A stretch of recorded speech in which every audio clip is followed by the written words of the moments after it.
Welcome, everyone. This is your friend, the DN What If, here with another exciting fanfiction.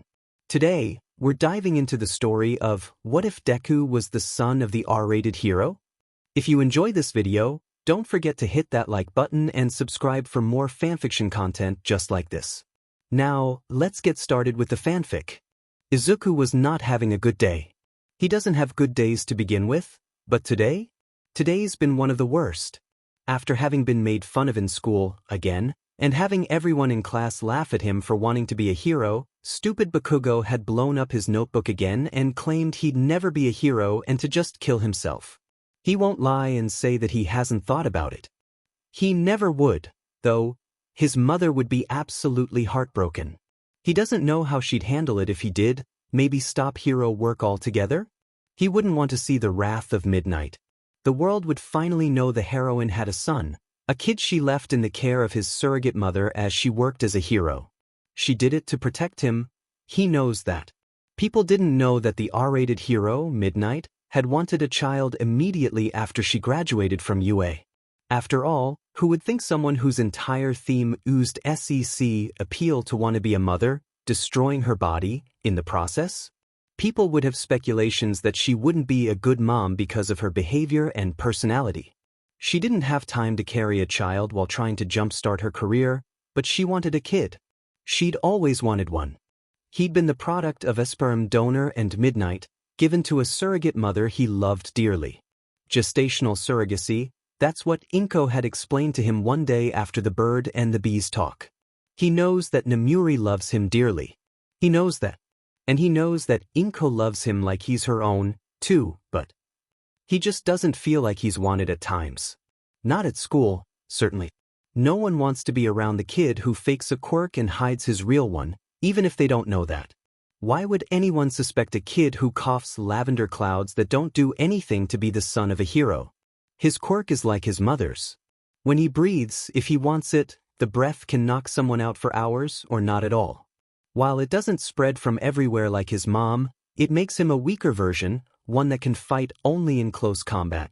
He wears a face mask around people anyway. He sometimes loses control of it when he's not thinking, and he doesn't need his school finding out.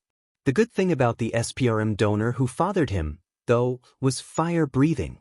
Mix that with sleepy breath and he can exhale much longer, giving the chance for the chemicals to spread longer than they would if he was just simply exhaling. So, his quirk was more powerful than the people in school thought. It didn't help him at all when the sludge villain attacked him. He couldn't breathe, and no breathing means no sleepy breath. While desperately scrabbling at something, anything just to give him a moment to breathe, the terrifying reality that he wouldn't be going home hit. His mom would lose her only kid. He was going to die. And then, of course, the symbol of peace, the man the world adores, saved him. Stumbling for a moment to ask a question, one that he shouldn't even feel he has to ask, his mother promised that he could be a hero, just like her. After all, he'd asked the few words that would crush his spirit. No, sorry young man. While I think it's great you want to be a hero, only the strongest of ones become the most successful. Well, you know what, ignore that I said that. I just want you to consider the fact of how dangerous hero work is. Without a strong quirk, think about how you'd be a liability in moments. It's good to have goals, and with every quirk there are downsides and great aspects to it. Just don't feel bad about becoming a doctor or policeman instead. He'd blasted away after that, leaving Isuku under the bridge with a destroyed notebook and disheartened dreams. Hence why, he's only now getting home. The Midnight Boys have probably been ordered by his mom to search the city from top to bottom. He was supposed to be home hours ago. After all. Mom? I'm home. He pushes the apartment door open, hit with the comforting smell of the apartment he'd only finally moved into when he turned. A loud crash from the other side of the apartment means that she's running as fast as she can to get to him. With a grimace, he drops the disgusting backpack on the ground and kicks off his tattered shoes. He's just tired today. Tired and disappointed. Oh my God. Oh, Isuku, sweetie, you're okay? His mother practically flies around the corner, manicured hands covering her mouth, as she continues her run towards him. He sees the way her eyes flick from the sludge caked in his black hair to the scratches on his face and the singed shoulder. He sees the anger start to swirl in the blue eyes he inherited as one hand gently reaches up to brush some dirt off his cheek. Darling, what happened? Because I'm not letting this go on any further. I did what you wanted and didn't get involved, but Isuku, you're getting hurt. You're getting hurt, and as your mother, I shouldn't let that happen. It's nothing. He tries to brush past her, but with a quick flick of the wrist, his mother's got a hold on him and she's not going to let go. Not until she gets answers. Isuku, I asked what happened. The stupid torrent of thoughts in his head has only grown louder after the sludge incident, when All Might's punch shattered the villain and left Isuku with a ringing in his ears that hasn't gone away. Bakugo's stupid words, the laughs of his classmates, the way the teacher looked at him with pity at school, because he hasn't shown the true power of his quirk, so he's protected. I got made fun of at school today, like every day, because my quirk seems useless because I'm lying about it, like I have for years. I got made fun of, my notebook got blown into smithereens, and the teacher and everyone else laughed when I said I wanted to go to UA. And to top it off, when I was on my way home, I got attacked by a sludge villain who tried to drown me with it. I couldn't breathe and I thought I was going to die. All Might showed up and saved my sorry butt. And the first thing he does when I ask if someone with a weaker quirk can be a hero? Nope. Only physical, powerful quirks are the most effective. Be a police officer instead. He yells, throwing his hands out and narrowly missing one of the vases his mother loves so much. I've tried to overlook the assholes in my class, and look at how they'll better the world as heroes instead. That's what Inko always advised me to do when I lived with her. Bakugo has an amazing quirk, and as much as I hate him, I don't want that chance taken from him. What if he becomes a villain if he gets his record tainted? What will children do if Aldra is shut down and their parents can't afford to send them to other schools outside of Mizudafu? I won't be the stressor for the creation of a villain. He lowers his hands, looking up at his mother. I just want to be a hero, Mom. I want to be like you. I don't want to let you down. Nemuri's eyes start to water, and as she pulls off her glasses and wipes her face with her sweater, Isuku only feels worse. He made his mom cry. What kind of kid is he if he makes his mother cry over him? She walks towards him, not hesitating to pull him into a hug despite the smelly sludge caked all over his uniform. Izuku's stiff for a moment, but his thin walls crack and his defenses break as he starts to cry and hug her back. You'll never let me down, Izuku. You're so much stronger than you know, and I'm so proud of you. I'm sorry that you had to lie. I wanted you to have a normal life, you know? Her voice wobbles, a shaky hand resting in his dark hair. When heroes have children and announce them to the world, it quadruples the risk of a villain going after them for revenge. I didn't want to lose you, and Inko offered to practically raise you. She did such a good job taking care of you while I was busy, and I regret missing every important moment because I was working. You're a hero, Mom. You have to save people and stop villains. I'm your mother, Izuku, and my only focus should have been you. She finally breaks the hug, standing tall as she wipes away her tears with a sad smile. You don't have to lie anymore. I can announce you're my son, or you can hang out with the Midnight Boys and someone will start to connect the dots. I don't want you to feel like that ever again. I don't know if I want that, though. I don't want to lie anymore or anything, but you said no one knows I exist. Not present, Mike, not Eraserhead. If you just randomly drop this without telling them, won't they be angry at you? I don't want you to lose friends because of me. And the Hero Society as is, I don't want to just drop this out of nowhere.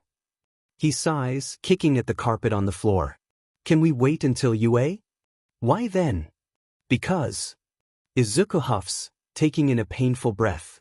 Because I won't make it into the heroics program. Not right away. I've been looking into UA from the moment Inko told me who you really were, and not just my mom. Robots as the exam, right? I can't get in that way. Nemuri deflates, sitting down on the floor. Izuku hesitates for a moment, before joining her a second later. It's easier than sitting on the couch and making sure the gunk never comes off of it. I don't want to be recommended either. All I can think of is to try general education first, and transfer up into heroics if I get a good spot in the sports festival. That would be an okay time for you to say something? I don't know, Mom. All I know is that I need to train because I want to be a hero. I'm going to prove stupid All Might wrong. He's not my favorite hero anyway, not by a long shot. He looks up from the floor and smiles. That title only goes to you. You're rotten, you know that? There are dozens of other heroes out there you should like more than me. Isuku shakes his head, smile tugging on his lips again. No way. You're my mom, you're automatically my favorite. No getting around it. Sorry. Nemuri only sighs, raising her hands in surrender. Fine. You got me. Good. Nemuri's playfulness disappears a second later, and with a hum, she stands to her feet and walks toward the kitchen. So, you don't want to be recommended. I understand. You'll be accepted into general without a doubt, I'm sure. But before we can even think about that, you'll need to train harder to get in shape. I know you're exercising now just to keep up with the Midnight Boys, but I'll have to ask them to amp it up. You can't get into you looking like a stick. What will that say about my parenting? It's not my fault I got your body physique. Gosh. You'll train with the Midnight Boys, and when you get into UA, you'll continue training with them. She continues to scribble, tongue sticking out as she loops through the words. I'll have to get coffee with Eraserhead and Present Mike before the school year starts. I don't want Yamada to burst into one of my classes and see a mini-me in the seats before having an impromptu heart attack. Izuku thinks about it. He does look like his mom, more than he did when he was a child, certainly. If Present Mike came busting into the room and saw him, he'd connect the dots in a few seconds. He wishes he could have met them as a kid, but Nemuri couldn't allow it. He'd lived at Inko's most of his life, and whenever the two heroes came over now, he'd slip out to Takahashi's, his favorite of the sidekick team his mom employed. Actually, you know what? Why not just invite them over now? It would be easier for us if I explain now with you here. What? No. I can't meet Eraserhead or Present Mike now. I'm covered in sludge, I smell terrible, and he looks around, desperate for another flaw he could use to his advantage. The kitchen isn't clean. How can we let pro heroes into our apartment if the kitchen is a disaster? Well, they'll have to come by another day. Nemuri PPS an eyebrow at her son's antics, lips twitching into a smile as Izuku continues to ramble and panic. Go get in the shower, I'm cleaning the kitchen. You'll just have to not be a fanboy and be prepared for Yamada to scream and probably pass out. Izuku tries to protest, but with her signature mom look, he sighs and starts to trudge out to the bathroom. She can only watch as he passes through the doorway. He's getting taller. She loves her kid and she's proud of him. Maybe she didn't make the best decisions, but she's human. She did what she thought was best for her kid. You can't ask for more than that. Yamada? Can you and Aizawa come over in about an hour? I kinda have something important to tell you both. Izuku finishes ruffling his hair with a towel, humming some song as he peers into the mirror. The scratches aren't going to leave permanent marks, thankfully. It would be the one flaw on his face that prevents him from looking exactly at his mom. Looking at pictures from her high school days, he couldn't find a difference. He even has a beauty mark like her, one that he's proud of. Scratches would ruin that. Only bad thing that comes with looking like his mom and having her genetics is that his vision isn't the best. Wearing contacts at home is an unnecessary pain that he refuses to deal with, so glasses it is. Whether or not he uses either ways, he's still got terrible vision, and it's a curse that can't be fixed. It's not that bad, anyway, just annoying. Enough looking in the mirror though. He pulls the random t-shirt on, humming the same melody as he walks out of the bathroom and into the cold air of the rest of the apartment. He's pretty tired. If his mom was serious about inviting his two favorite heroes, the two that she's friends with, he hopes they arrive soon. Fighting for your life can wear you out, surprisingly. Hands lightly tracing down the hallway walls, he walks through the decorated area while following the light of the living room. Today was bad, and the talk with his mom was even worse, but he feels better. After getting it off his chest, he doesn't hurt as badly anymore. He knows his mom is trying her best, and as a hero with an image that she has to uphold, there's only so much she can do. And she was just trying to protect him. Yawning, he steps out of the hallway and starts to cross the wooden floor toward the kitchen. only to realize that his mother and the two heroes were on the couch, each staring at him with varying levels of shock before nervousness cracks his mother's pitiful mask. So, I have a lot to explain, but her voice is high because she's nervous, as Present Mike frantically looks between the two. I'm Izuku Kiyama. Please don't be mad at my mom. She only kept me a secret to protect me. The words fly out before he can filter them properly, each one higher pitched and stressed than the last. Damp hair flops forward as he attempts a shaky bow, glasses sliding down the bridge of his nose. Present Mike looks between the two of them again, unbelieving gaze flying from the sheepish Nemuri to the trembling boy bowing beside her, to Aizawa. You broke him. Thanks a lot. The last thing Nemuri expected was for Izuku to appear in the living room. She'd shot him a frantic text to not walk out here, but her guess is that he didn't have his phone. He'd stumbled into the living room, and the look on his face and Yamada's was almost comical. And then he spilled everything. What? What the foo dash? Yamada is cut off by a hand slapped over his mouth, as Aizawa's gaze flickers over to Izuku. He's a kid, idiot. Watch your mouth. As I was saying, I know I have a lot to explain, and Nemuri cuts in before Yamada spontaneously combusts, gaze dropping to her lap, nails chipped of polish from her nerves. You have every right to be angry with me after I talk. I did some things that probably weren't the best, but I thought it was the best way to protect him. She pats the space next to her, and Izuku hesitates for a split second before scurrying over and sitting down with a quick huff. I wanted to be a parent as soon as I graduated. I've always wanted to be a mom, and I know how uncharacteristic that sounds coming from me, but it's the truth. I knew, however, that as soon as I graduated, that I couldn't become a mother the way most people do. I had to make sure my career, my life as a hero, was secure before I could even consider bringing in a new life. So, I looked and I found a surrogate willing to help. She sighs, hand reaching up to brush away stray hair from her eyes. I should have told you too, and I'm sorry. But as an expectant mother, I knew that I had to protect him above everything.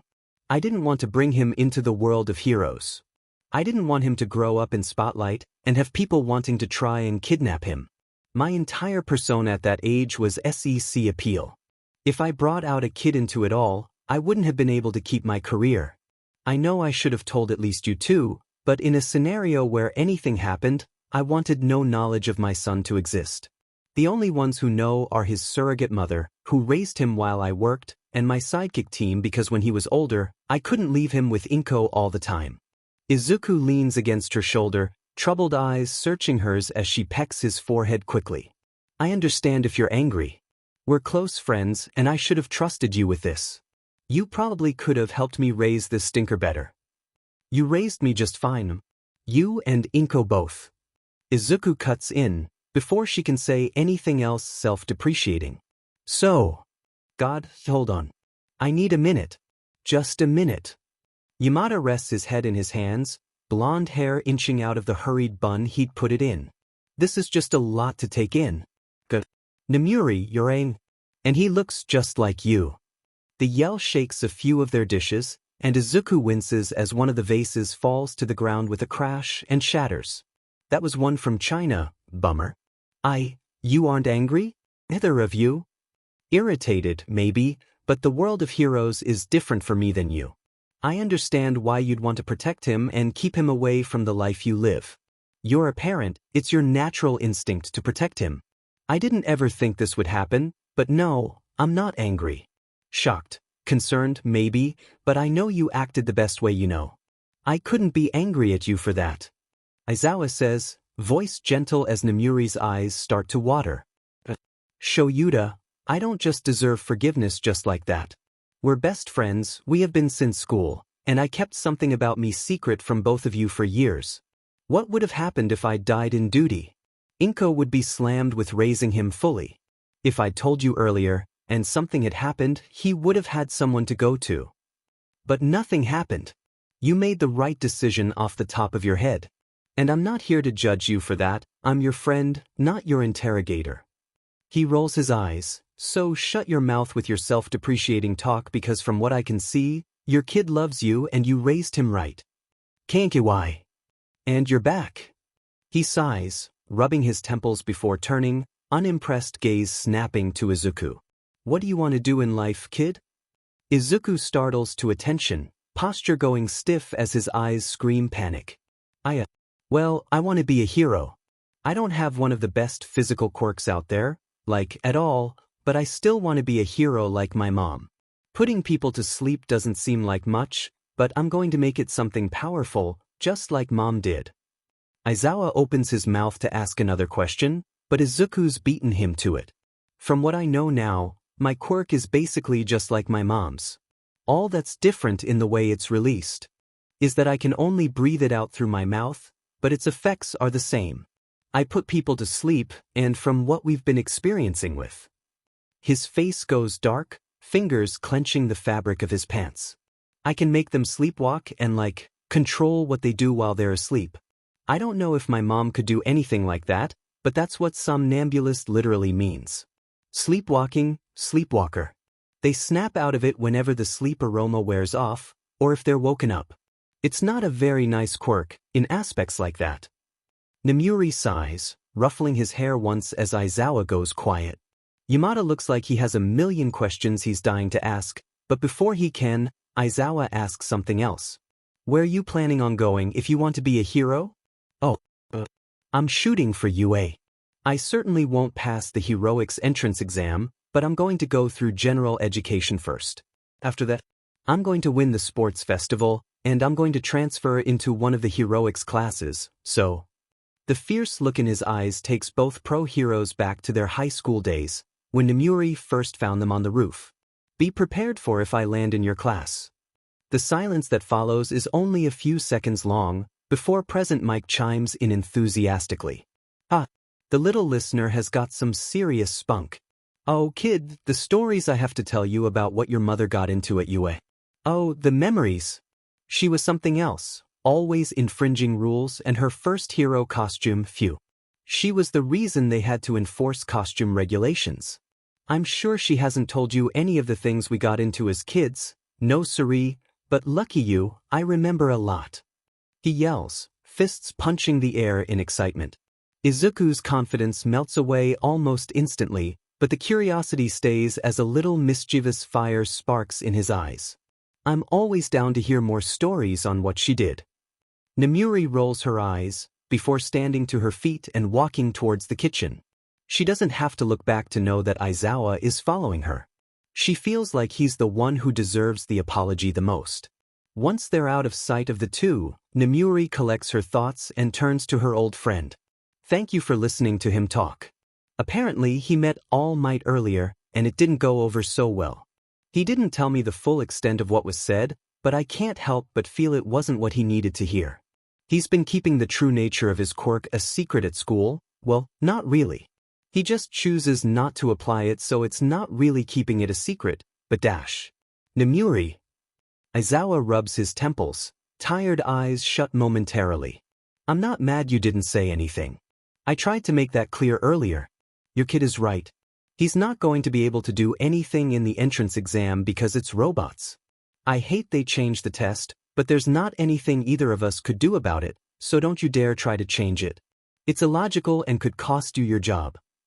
He jabs a finger at her, and Nemuri sighs, jutting out her lip in the process. I know he's right, but as a mother, it hurts that I know he won't be able to achieve his dream immediately. Not that he should. I want him to work for it and to be happy with it, but I still feel like I pushed him to this by being a hero. I don't want him to be something he's not, even if he won't tell me that. His wants are something I want to give him, and I can't do that anymore. He's growing up and can make his own choices now, like how he wants to wait until the sports festival to reveal his parentage. Aizawa snorts, but there's the littlest bit of humor sparking in his usually apathetic gaze. He's like you, definitely. Does he understand how many kids are going to want him out of the competition when it gets announced? In front of thousands? There's no reasoning with him on this. I made him keep his true identity a secret for years. The least I can do is let him announce to Japan who he is, in front of thousands of people, like the absolute drama queen he is. I know he seems shy, but he gets better if you get to know him. He's a good kid. I don't doubt it. Izuku comes sliding around the corner of the kitchen in his socks, barely able to keep standing with Yamada right on his heels. You never told me you were the one that practically forced Eraserhead to become a teacher. Nemuri immediately shifts from serious talk to adoring mother, catty eyes glancing over at Aizawa playfully. Well, present Mike was already going to teach, so dash.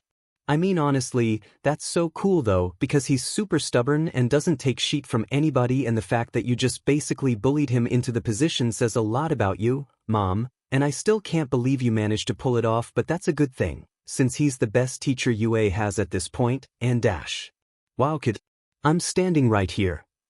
Present Mike deadpants, and Izuku whirls around, glasses slipping down his nose further as his hands start to flail. No! No, I didn't mean that you're a bad teacher, just that you're a good teacher, I bet. I've never seen you in any classes or anything, but I'm sure you are. I'm just dash, he blushes, covering his face with his hands. Never mind. Forget I opened my mouth.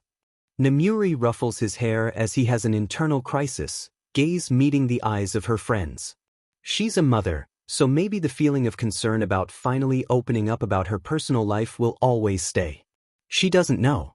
But she feels better now that she knows her best friends know, and that they're not incredibly angry about her well-meaning secret. She's always wanted Izuku to meet them anyway. And from their interactions so far, she thinks it'll only get better from here. Shoyuta isn't going to say that he wasn't irritated by Nemuri's news at first. When a kid walks into the room looking like the spitting image of your best friend, all rational thoughts tend to fly out the window. Especially for Hizashi. But then Nemuri told her reasons why, and the kid had talked for a few minutes, and he doesn't feel as irritated anymore. The kid was smart, his quirk wasn't inherently powerful physically, and he wouldn't have been able to make even a dent in the heroics exam. Going through general education is a smart decision. He'll make acquaintances there and be pushed harder to do better.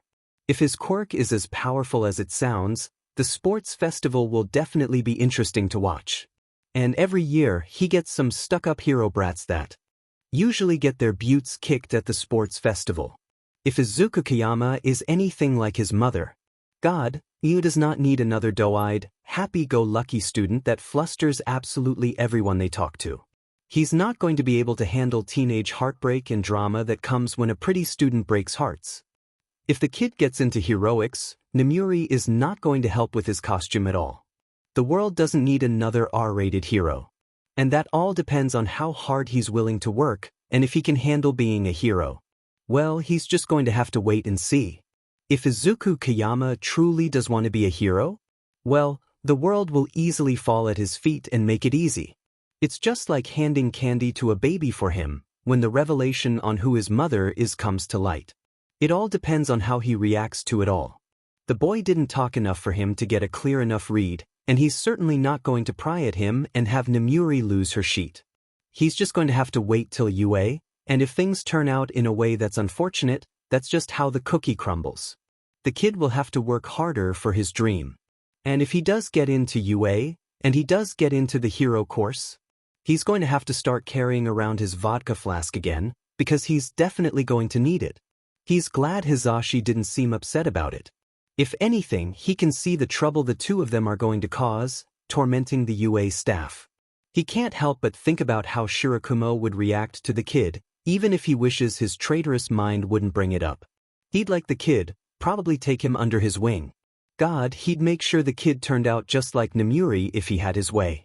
Not a day doesn't go by that he wishes Shirakumo could be here, and he knows Nemuri wishes it too.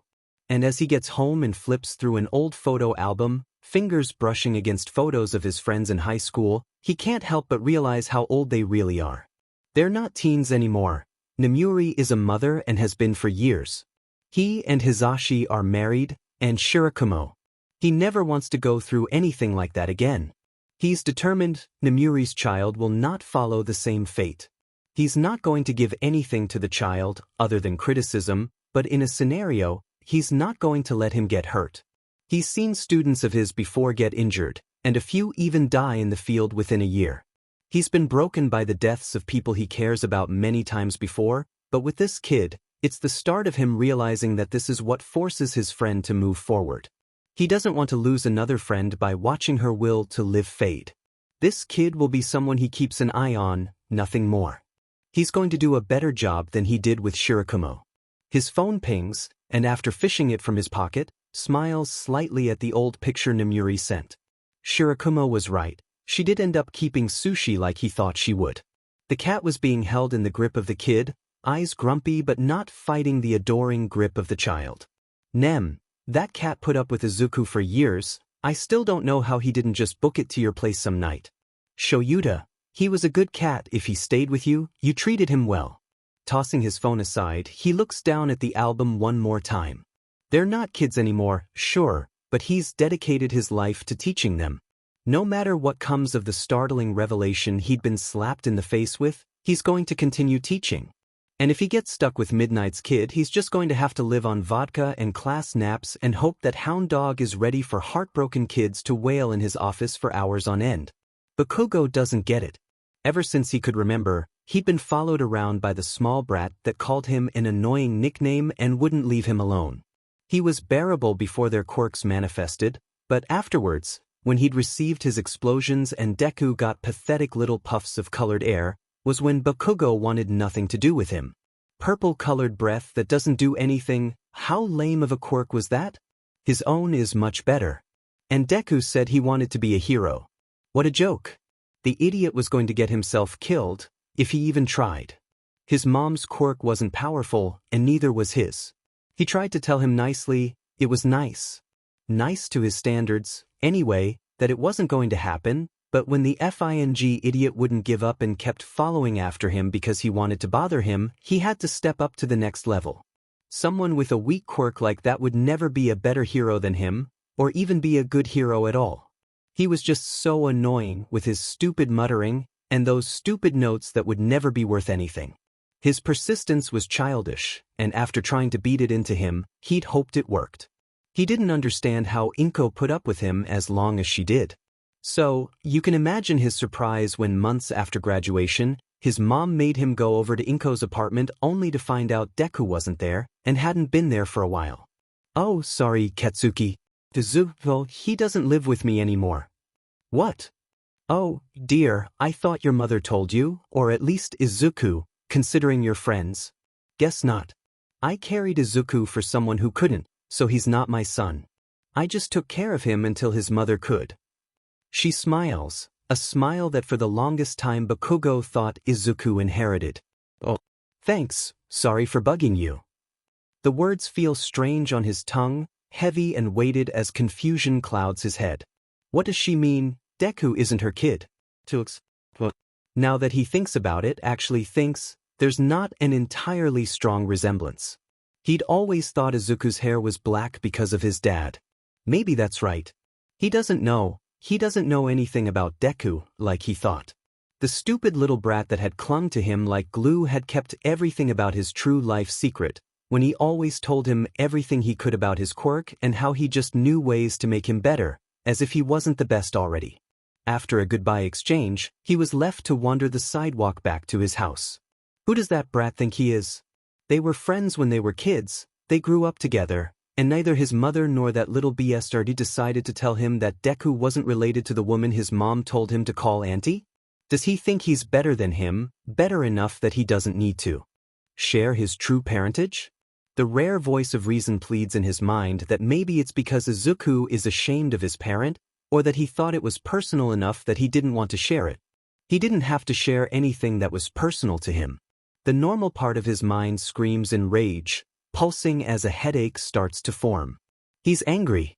He's angry at the lies Deku blatantly told, slipping off his tongue with no remorse. He's mad at his mom for not telling him that. He's angry that the little fucker managed to keep something so secretive away from him. 4 years, ever since Deku got his quirk and wore a face mask at school, his eyes were the only part Bakugo could sense any emotions from. He realizes with spite that Deku could have been smiling the entire time, acting, and he never would have known otherwise. Damn it. Whatever. So what, if the BSTR didn't tell him about his true parents? He's not going to be a hero. He'll die if he takes the hero exams, and the world will be rid of one more nuisance it doesn't need. Good riddance to the idiot who couldn't speak without stammering, who coughed out purple clouds and had that stupid stubborn streak that kept coming back to taunt him. The second he walks inside his house, his mother screams at him to go get groceries, so he's back outside moments later storming to a shop. He doesn't have time for this. He needs to train. Okay, try it again. Make him walk over to me, and if you need to, you can take a break between making him walk and just focus on holding the connection. Isuku sticks his tongue out, concentrating as his head starts to ache. A quick JRK of his hand, and one of the midnight boys, Takahashi, slowly starts to stand. Good. Now, make him walk to me. His mother's voice is quiet in the silence of their training room, and as his head starts to hurt, he tries to visualize it. Takahashi isn't in any pain, he's asleep. His quirk isn't going to hurt him, he can wake up at any time. He starts to move his fingers, exhaling once more for good measure. The lavender puffs of air that he's associated with comfort for as long as he's had them drift from the air to the floor, and Takahashi starts to stumble towards midnight, blissfully unaware of what he's doing. He stops moving with another JRK of Izuku's hand, and Isuku lowers it slowly and gives up the control. Takahashi slumps to the floor, still asleep. We've determined that physical touch usually will wake someone up, if it's with enough force, right? She asks, walking towards her sidekick as Isuku nods. With the whip she kept on her all times, she lightly thwacks her sidekick. The clouded feeling in Izuku's head disappears, and Takahashi's eyes snap open. That hurt, mistress. Gosh. You're fine, I didn't smack you enough for it to hurt. She smiles wickedly, eyes narrowing as the sidekick's gaze snaps to Isuku. Great job today, kid. I was awake 1 second and out the next. Isuku knows he's not working hard enough. That has to be the reason he's having trouble with being able to use his quirk proficiently, and like he needs. He can breathe far longer than he could years ago, after hours of breathing exercise and research. So knocking people out isn't the issue. In a situation where he's trying to apprehend the villain, how is he supposed to do that when he knocks out even the people who are trying to help, if he panics? He can't spread different layers of sleep time with a single breath of air, and even then, the right person might not inhale it. If he could control the dream state properly, like he's been trying to do, God knows he could snap people into waking up immediately. Terminate his connection to the sleeping human brain, and the person will wake up with a gasp. He's been working, but there's really not anywhere he can go and he can't just practice on new people on the daily. His mom is immune to his quirk, and the rest of the Midnight Boys had grown resistant to the effects of his sleephold. He's never going to be a hero if he can't find a solution to this, to work harder. Do you want to stop for the day? His mom walks to him, eyes searching as he quickly shakes his head. I don't have time to slack off. Even if I'm only going in general education at first, I need to be at the top of my game. I need to announce myself at the sports festival. I have people I need to impress. I have impressions to make. I can't slack off. This isn't slacking off. It's me, recognizing that you have a headache and that you need to stop working on your quirk right now. You have plenty of time until you go to UA, okay? It's good to want to succeed, darling, but if you hurt yourself in the process, where are you gonna end up? Izuku sighs, shaky hand reaching up and rubbing his eyes. Back where I started. Exactly. How about you go out and get some air? Maybe we can practice more when you get back. There's no arguing with his mother when she gives him a suggestion. It's more like a nice way of saying go, and he's learned not to question it. Fine. I'll be back later. Before he turns to exit the room, Nemuri pushes back his hair and smooches his forehead lightly. Gross. She gasps, playfully swatting at him as he ducks with a smile. I'll be back later. Love you. She responds to the sentiment with a wide grin, and he walks out of the training room to the kitchen. There's not much he really knows to do. He's definitely not going anywhere near his old school, and he doesn't want to go too far from their apartment. Being almost suffocated by a sludge villain makes him far more at ease to be close to home. He could always visit Inko, right? Her apartment isn't that close to his school. All he'd have to worry about is Bakugo, but the odds of them running into each other on the sidewalk are slim. He's not going to purposefully walk by his house anyway, not by a long shot. He likes the shirt, he'd rather not have it burned. He'll go visit Inko. It might be lonely in that apartment now that he's gone. That's selfish, and he shakes the thought from his head in a matter of seconds. Okay, to Inko's it is. He reaches for his face mask, only to hesitate. He's not going to be at school, and no one's going to stop him in the streets, right? His hand hesitates over it for a few more seconds, at the mask that he knows as safety, and makes up his mind. He can't rely on it forever. When he gets to UA, he's not going to wear the mask. He has to be able to face the world without it, because soon enough, they're going to know who he is. Kayama, his face is something people are going to critique. He has to be able to get over his fear, and let go of the object he feels is safety. Making a quick run to Inko's and back is practice enough. He walks out of the kitchen, determined footsteps echoing off the floor as he walks to the front door. This is a new chapter in his life. That's the best thing he can think of to say about this. For the first time in a long time, he steps outside without anything hiding his face and smiles. Isuku. Hi, sweetie. Inko throws herself at him, hugging him tightly as he tries not to be suffocated. Hi. I'm sorry I didn't give you a heads up that I was coming, but I made a spur-of-the-moment decision and so. Tada. He squirms free from the hug, and looks down at the woman he loves like his mother. Yeah, looks down. He's grown in the last few weeks, shooting up like a beanpole. His mother just laughed, blaming her own height for it, but he doesn't really feel like he can run to either for comfort anymore. The days of being able to look up at them as he runs into bedrooms at nights are over, and of course he's sad over it, but that doesn't matter anymore. How is Namuri? She asks, shutting the door behind the two of them. Isuku kicks his shoes off, following her into the living room he grew up playing in. She's good. She's already griping about how she's going to hate dealing with the staff at UA this year. I'm not supposed to say anything, but I doubt you're going to go preach it anywhere, but All Might is supposed to be teaching this year. Mom already says she wants to die thinking about it. You know how dramatic she is. Inko nods. She knows exactly how dramatic Namuri is, because Isuku is just as dramatic, if not worse. Not that she'd tell him that.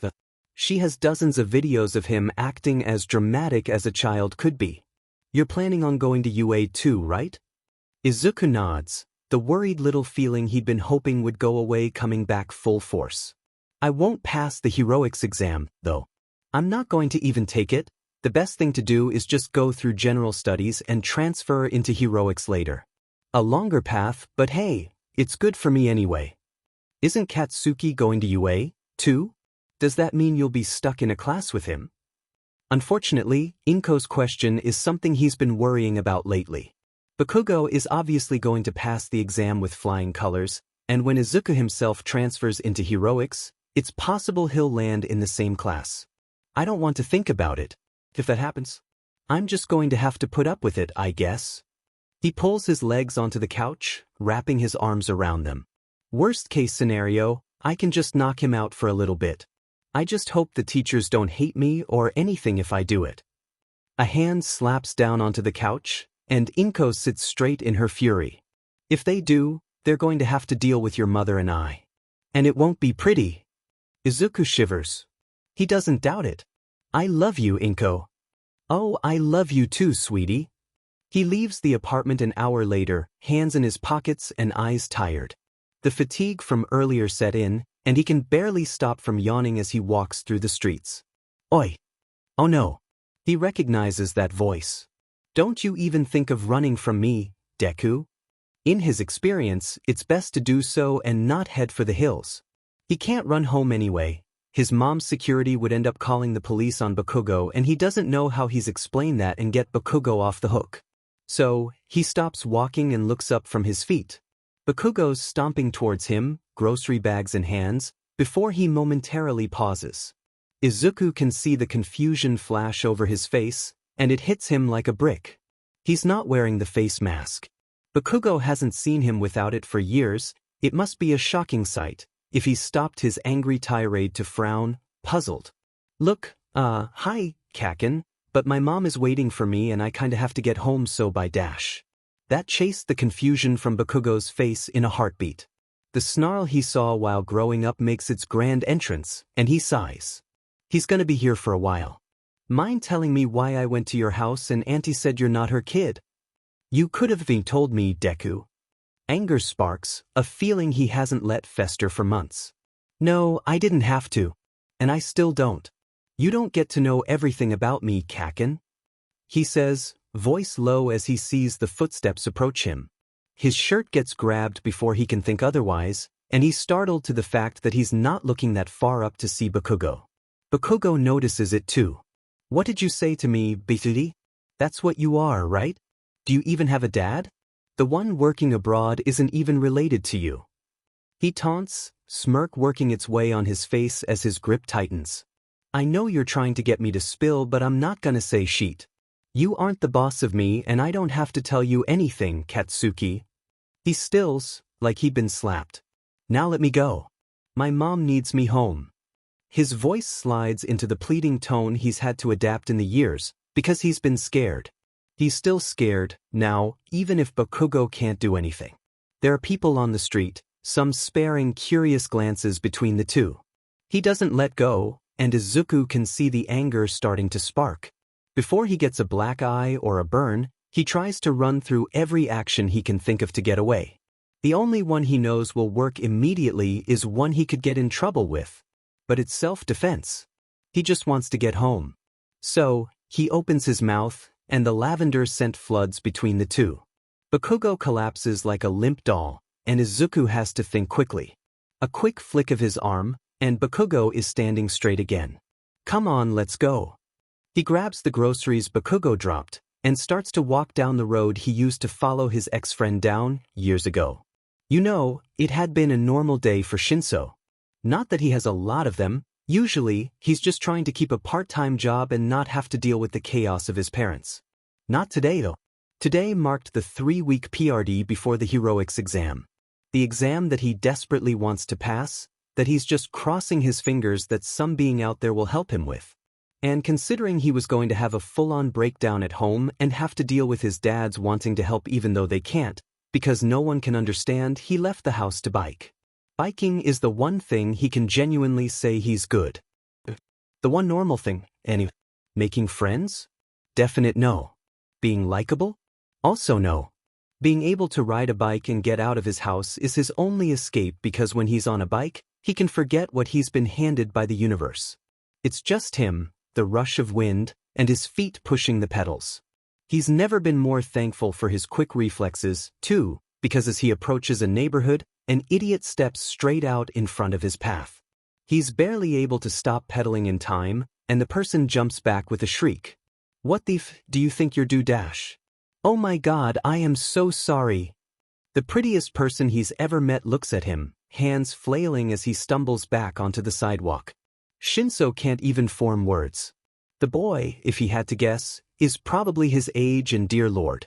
Black hair steals all the color from their surroundings, and blue eyes framed by dark lashes peer up into his own. It's enough that he feels his face start to flush immediately. Those stupid eyes look worried, and he finally manages to tear his gaze away before he ends up getting lost in them and screwing up his words. Strangely, he gets the slightest feeling he's seen this guy before. Deja vu is a weird feeling, and he knows he's never met this person before. He'd definitely remember it. The boy blinks up at him, and Shinso looks back at his worried face that screws into a grimace as he waits for his answer. He has a beauty mark.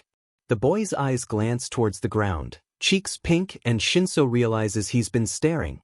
His mind finally decides to stop being gay, and the words fly from his brain to his mouth before he can think otherwise. Just watch where you're going. The boy's gaze snaps back up to meet his, and he sheepishly laughs as his shoe scrapes across the concrete. I really am sorry, I'm just tired and I wasn't looking where I was going, which I really need to do. I'm Kiyama Izuku, again, I'm so sorry. Shinso Hitoshi.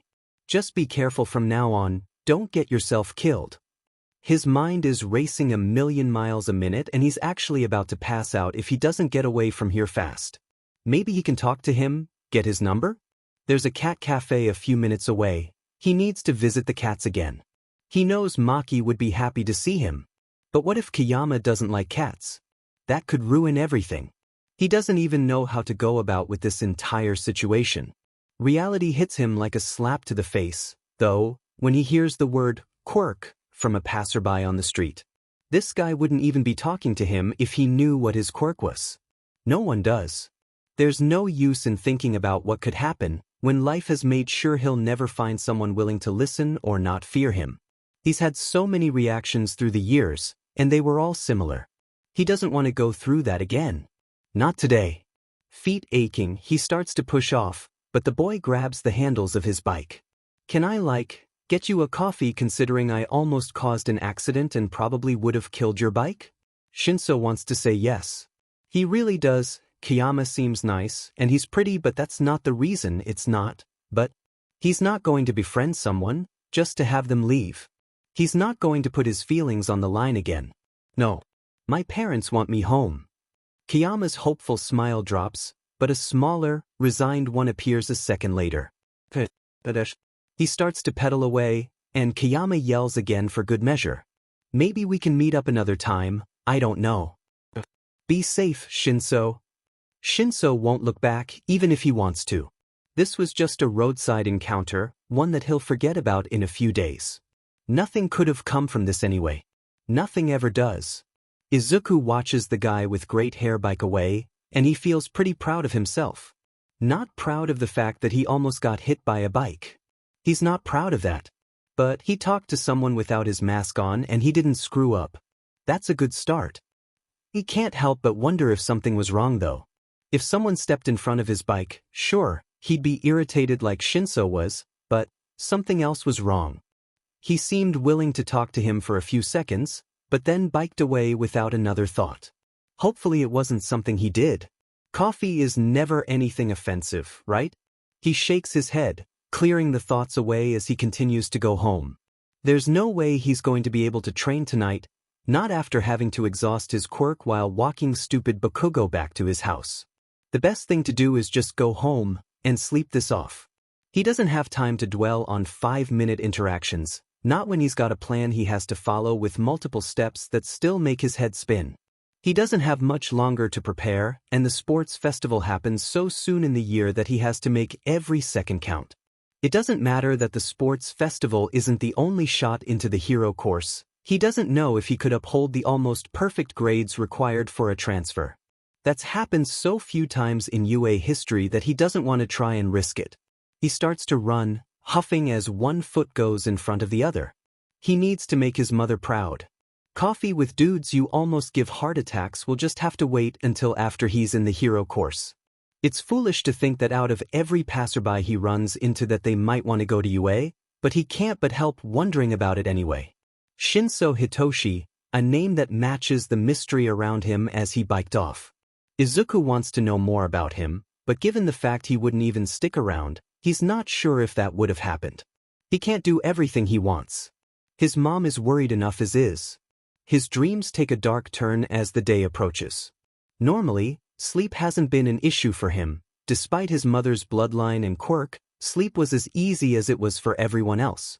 Insomnia was new and scary if he's being honest. He hates dreams. Dreams trap you, and sometimes, you can't make them end.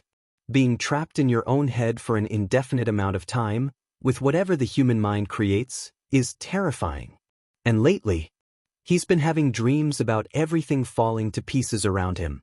His mother leaving him, the world rejecting him, everything he's ever held dear turning to dust. Failing this exam, ruining his chances to go further and show the world what he's made of. What would everyone think if Midnight's kid was an absolute failure? A kid nothing like his mother, and never able to continue the illustrious path she's set out for him? He can't stay under wraps forever.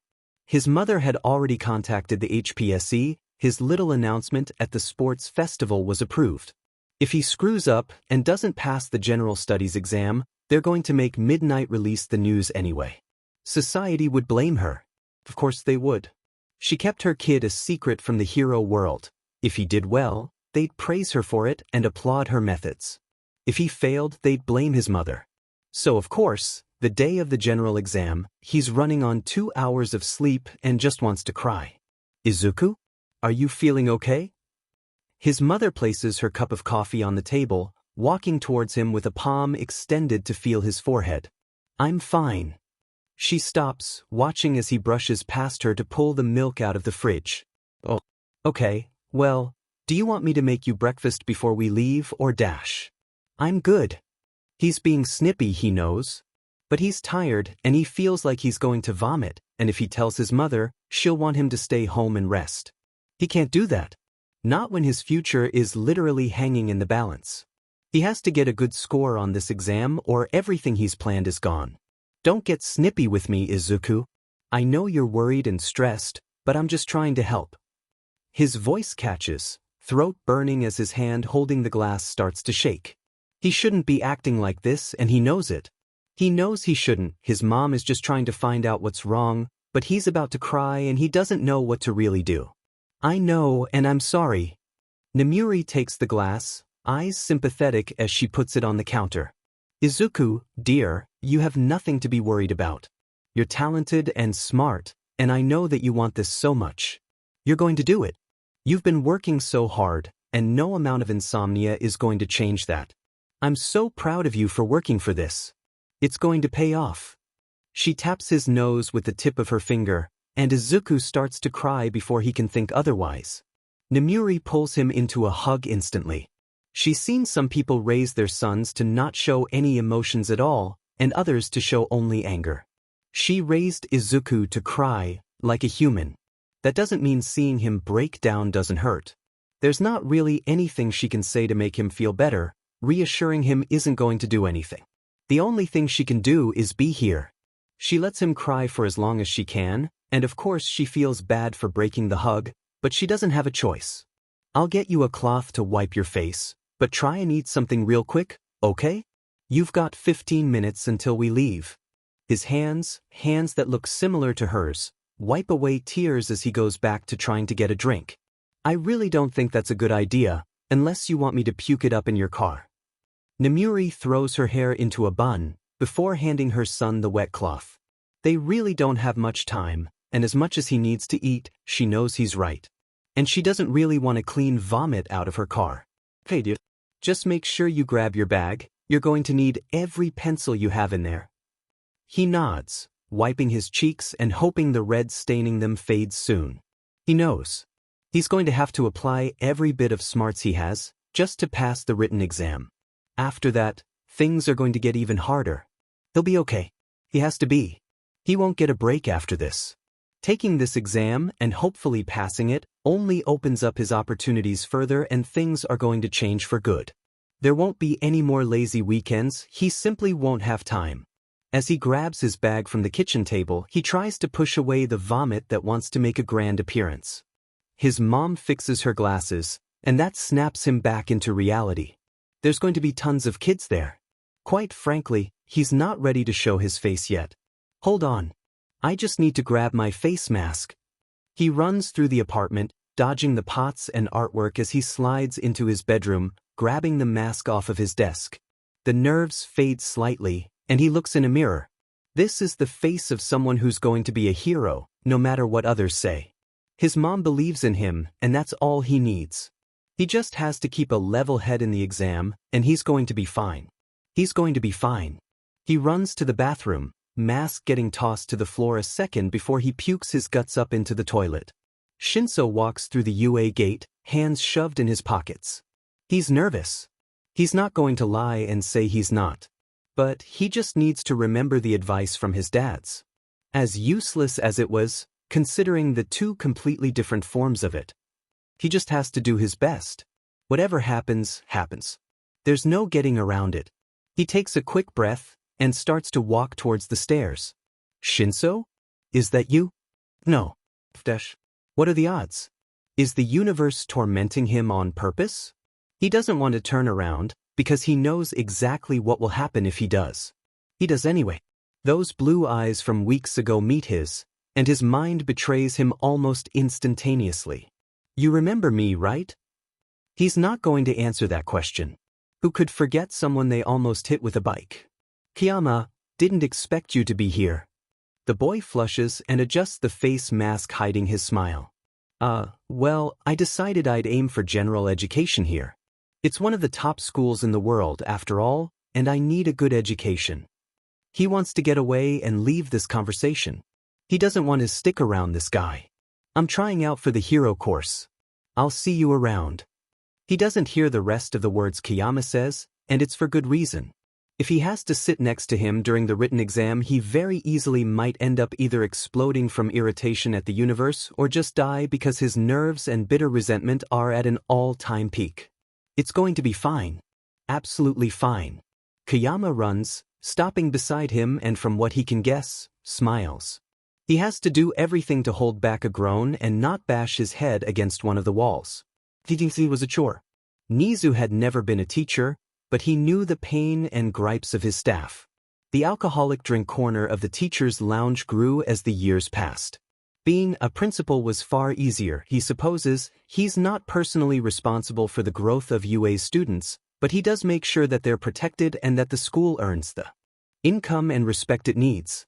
There are always going to be flaws in work, things you don't enjoy. The Hero Commission hounding him for updates on the classes is one of them, along with the almost constant media pressure.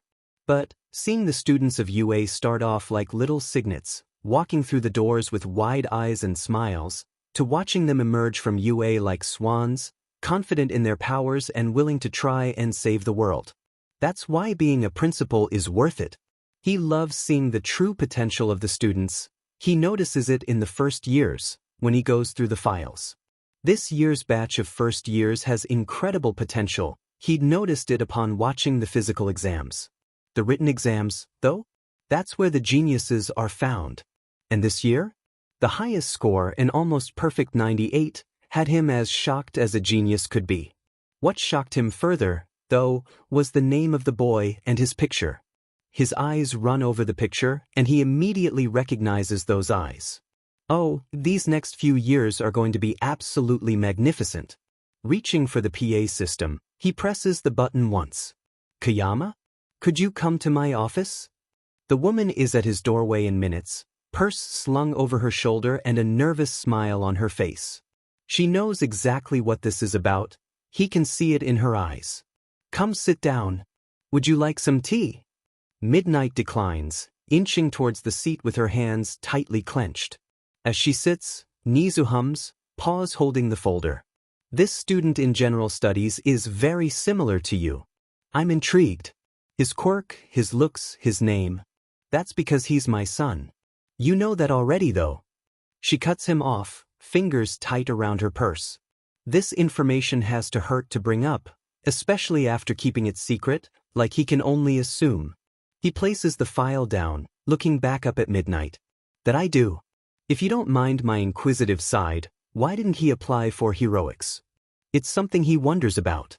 The child's quirk is like his mother's. It's a powerful one, certainly, and although he knows that the kid wouldn't have passed, he still wants to know. Midnight snorts, hands relaxing. Why do you think?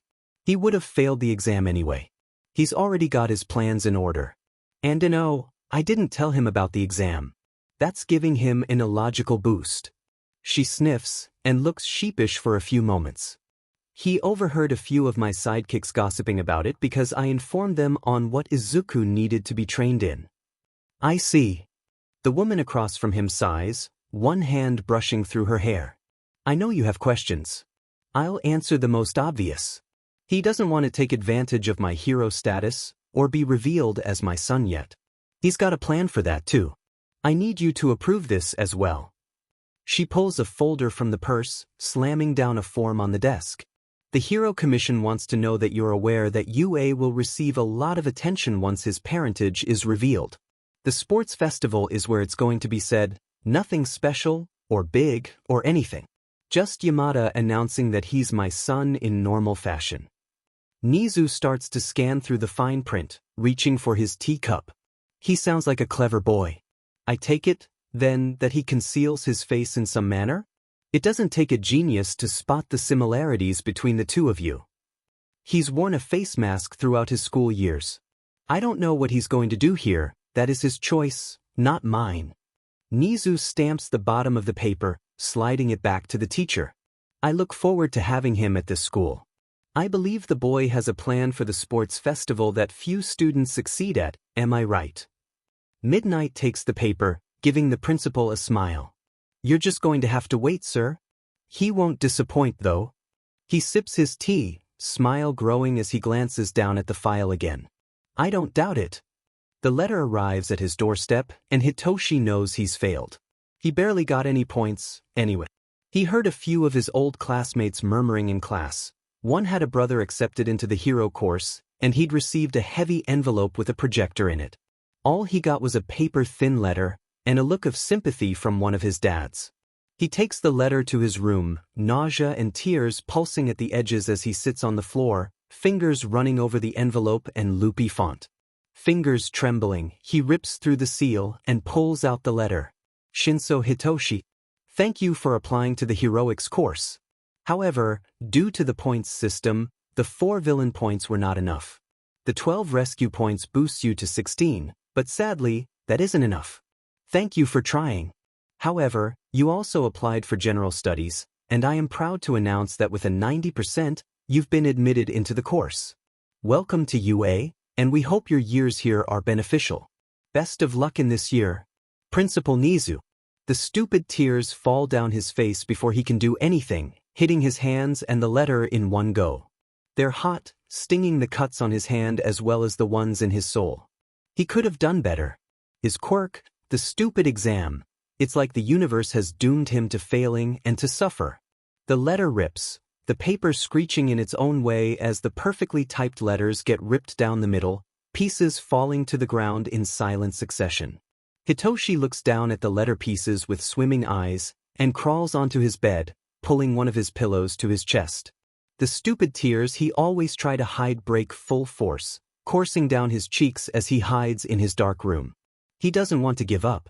He's not going to what UA did, and screw their stupid exams. He's going to be a hero, regardless of the consolation prize they've tossed at him. General education is where he's going to end up for now, but he's going to change that. You can transfer into the hero course if you win the sports festival, right? That's what he's going to do. No one is going to get in his way and no one is going to stop him. He's going to win and get into the hero course and show those idiots how dangerous a mental quirk can be. His plans for the future don't stop the pain of now, though. His tears don't stop streaming and his lip won't stop trembling, but he's alone, so it's not like it matters. The silent cry that racks through his body leaves him gasping for air, snot and tears making a mess of his face. He's never looked at how he cries. He can only assume it's not a pretty sight. His crying makes him tired again, for the first time in a while. There's no fighting it, it's better to try and sleep than to make it worse. He doesn't want to see his dads right now, either. If they see him cry, he's never going to forgive himself. He doesn't want sympathetic looks or words of condolence. He just wants to be left alone. He finally lets sleep win, pulling him away to a place where he doesn't need to worry about his future. He doesn't see his door crack open, or the worried face of his dad peep in, only to deflate at the scattered pieces of paper on the floor. He doesn't see him turn to his other dad, tears stinging his eyes because they want their son to succeed, and to know he was crying and wouldn't turn to them hurts. The door is shut quietly as not to disturb him, and he's left to his dreams. Mom? I'm in my room if you need me. Not waiting for his mother's reaction, Isuku shuts the door behind him and clutches the letter to his chest. He did it. It may not seem like much, not now, but it's everything to him. He's going to go to UA. He made it. He's closer to being a hero than he was before. He hates to think about how simple it would have been just to have Midnight recommend him, but he wants to do this on his own. Holding the letter tightly, he scans through the words again. Kayama Izuku. Congratulations. With a 98%, you've scored the highest exam score in UA history. We welcome you to the general study with open arms, but the business course is open if you wish to transfer at any point.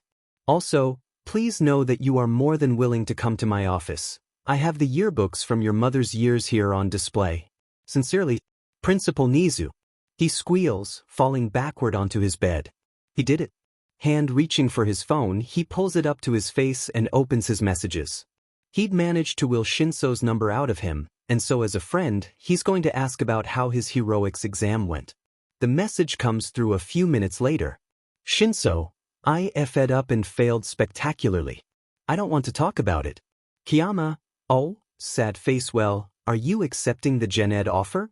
Shinso, not like I have anything else better to choose. Shinso, as much as I don't want to talk to you. How did yours go? Kiyama, rude. And I got in. We'll be classmates. Isn't that great? Shinso, no. Isuku snorts, dropping his phone on the bed. He needs to get out of the house, or he's going to end up going crazy and possibly breaking a vase or two.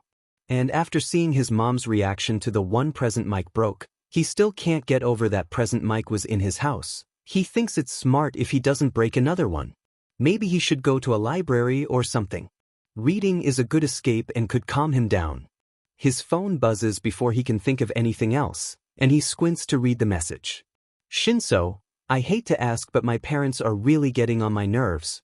Can I meet you somewhere for that coffee you promised when you were a fee idiot? Kiyama, OFC. Just send me a location, K? And DW it's fine, parents can get overwhelming. Hitoshi regrets everything. He should have stayed at home and in his room. He told himself not to get attached, to not make friends, because things won't end well. He doesn't want to see his parents, though. And if he'd stayed in his room, he'd have to come out to feed the cats eventually, and they'd pull him into a chat that he wouldn't be able to get away from. That's the last thing he needs, and it would be the one thing that would break him. Shinso. The happy-go-lucky person who'd decided to stick to him throughout the entire written exam has arrived, face mask on as he waves his arm excitedly. His heart speeds up, and he pushes away the stupid feeling away. He'll admit it, Kiyama is pretty, but that's not what he's here for. He doesn't need a relationship. They're not friends. Are you feeling any better? He pulls out the seat, flopping down as he splays his hands on the table. Right to the point. Well, he doesn't really know how to get around this, and as his hand goes up to his neck, he sighs. I failed the heroics exam, as I told you, because UA is biased and I hate it. Of course, only those with physical quirks would pass that exam. I'm stuck in stupid general education because of that. He huffs before looking up from the speckled table. Oh, I'm not saying you're dumb for applying to Gen Ed. Kiyama's eyes crinkle and he laughs. I didn't think you were implying that. What's your quirk? It's like cold water's been poured over him, and the breath's been stolen from his lungs. Here goes the only person who'd been willing to talk to him, and as unwilling as he is to talk to him at times, he still likes knowing he has someone to talk to. You might as well forget the coffee, you're going to leave as soon as I tell you. He admits, tired hand running through his hair. Kiyama leans forward, intrigue sparking in his eyes. Don't just leave me hang dash. Kiyama stops talking, blue eyes going white as Hitoshi miserably flicks the switch. When he lets go, he grits his teeth and waits for the words. Shinso, that is so cool. His eyes snap up from the table, incredulously looking at the other teen. It's a villain's quirk, though. No, it's not. Kiyama says, voice growing quiet. It all depends on how you use it. That's not what people think. He spits, bitter resentment rising in his throat. And how would you understand? Kiyama blinks, eyes growing dark. It's a look that Hitoshi finds unnerving. Because I don't have a heroic quirk either. Hitoshi doesn't even get the chance to speak, because Kiyama looks uncomfortable, fingers gripping the edge of the table. He regrets ever bringing this up. Putting people to sleep seems simple enough, right? Not too bad, it would be helpful in a hospital scenario. The black hair falls in front of his eyes, and Kiyama uses it as a means to hide from what he says next. Being able to control them in sleep? Well, that's what people would think as villainous. Hitoshi opens his mouth to speak, but Kiyama is full on chatterbox and is not done. And you know what? I'm going to become a hero anyway. And so will you. You mean that? Isuku watches as Shinso wipes at his eyes, and as his other hand tightens into a fist on the table. Of course I do. I wouldn't have said it otherwise, would I? Should he tell him his plan? I mean, it's not much, and if anything, he's probably got the same idea. Maybe he should tell him about his mom. No, he's only known Shinso for a little while. He wants to tell. Sure, but not now. Not yet. Kiyama, why do you want to be a hero? Well, there will be no more internal mumbling, not right now. Not when he's slapped with a question he doesn't really know how to answer without revealing exactly who his mother is. He only becomes aware that he's been staring like a fish out of water a few seconds, and scrambles to come up with his answer as Shinso PPS an eyebrow. Good question.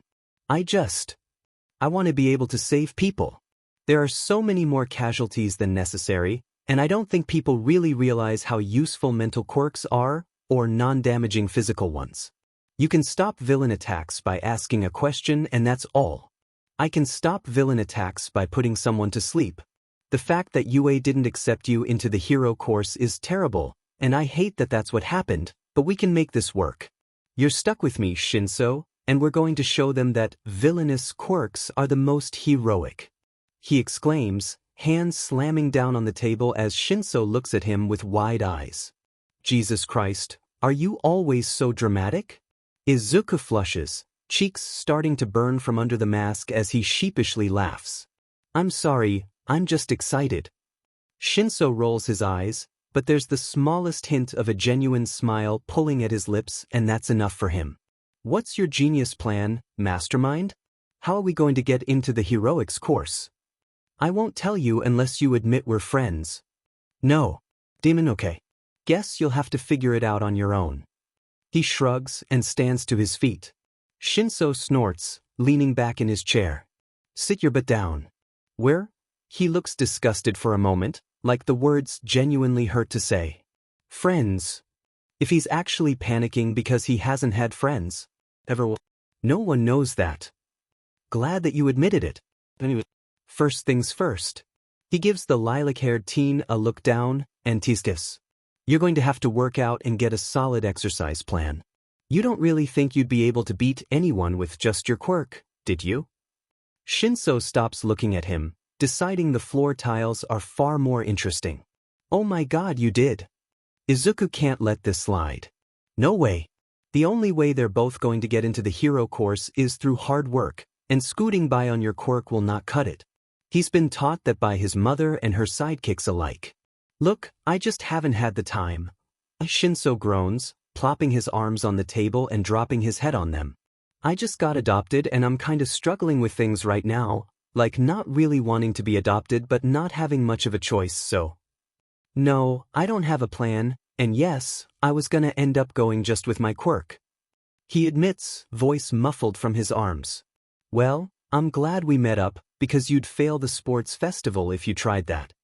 Isuku chirps and pulls out his phone. Here's my workout and nutritional plan. We're similar body-wise, so I'd think we'll have the same sort of training regimen, and I can send you everything I plan with. In fact, you can come over and we can train together, if you want. Shinso thinks of training with Kiyama, and has never been more thankful that he had his head buried in his arms or his face would be as red as a tomato. Maybe. Isuku hums, flipping through his plans and sending the majority to Shinso. Heck, you can practice your brainwashing on me if you want. My mom won't mind, she'll probably be working. His head jerks up, shocked eyes meeting the happy ones of his friend. Are you serious? Isuku raises his eyebrows, and if he wasn't wearing a mask, he knows his resting beach face would be in full effect. Why would I bring it up if I wasn't? Shinso flusters, one hand going to the back of his neck again as the other waves around in the air. Because, I don't know, I could literally make you do anything and dash.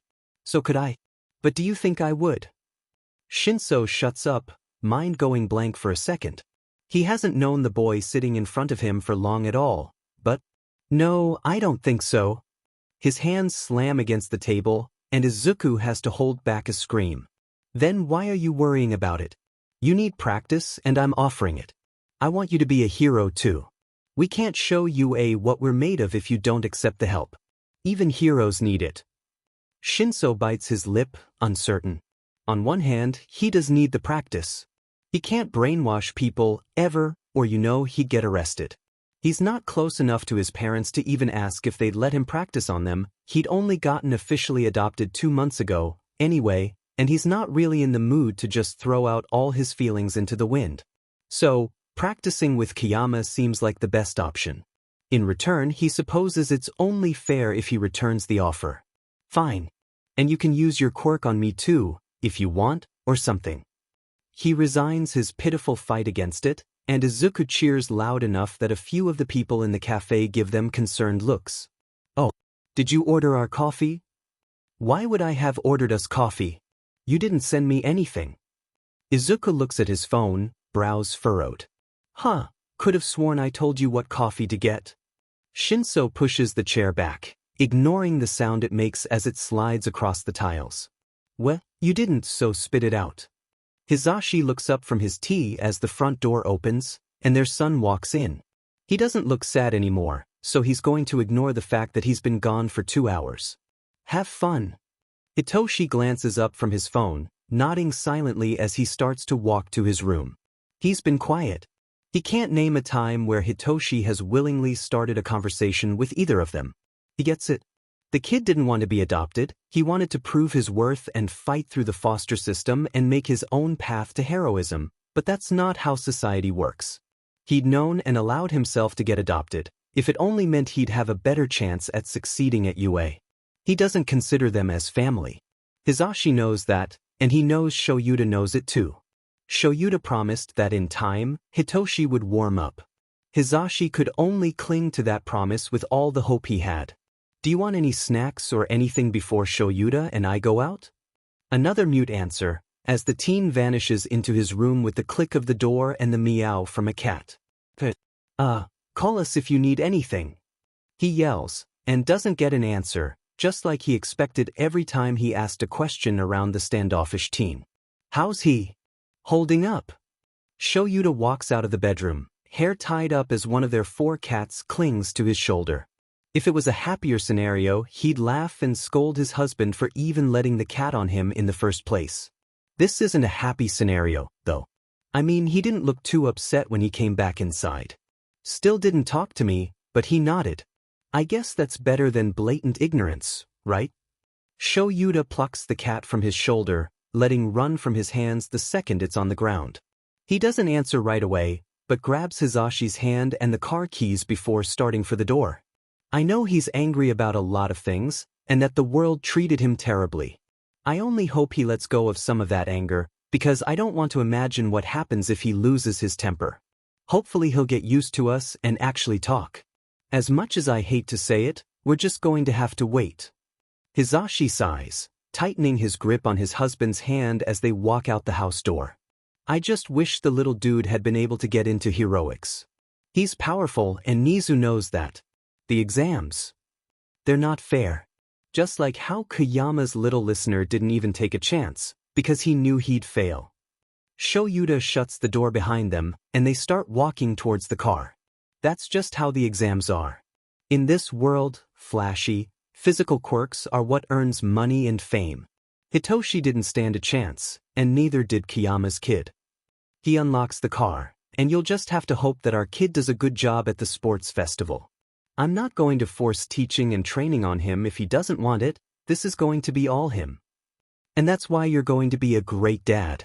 You already are. Hitoshi just needs to realize that we're not against him, not like the rest of the world. Shuta's cheeks flush, and Hizashi smiles as they near the car. It would take time, sure. But certainly, things would turn around. And as Hitoshi received another stupid meme from his first friend, things already had. Izuku snickers upon sending the last meme, and shoves his phone in his pocket as he nears the abandoned junkyard in his home city.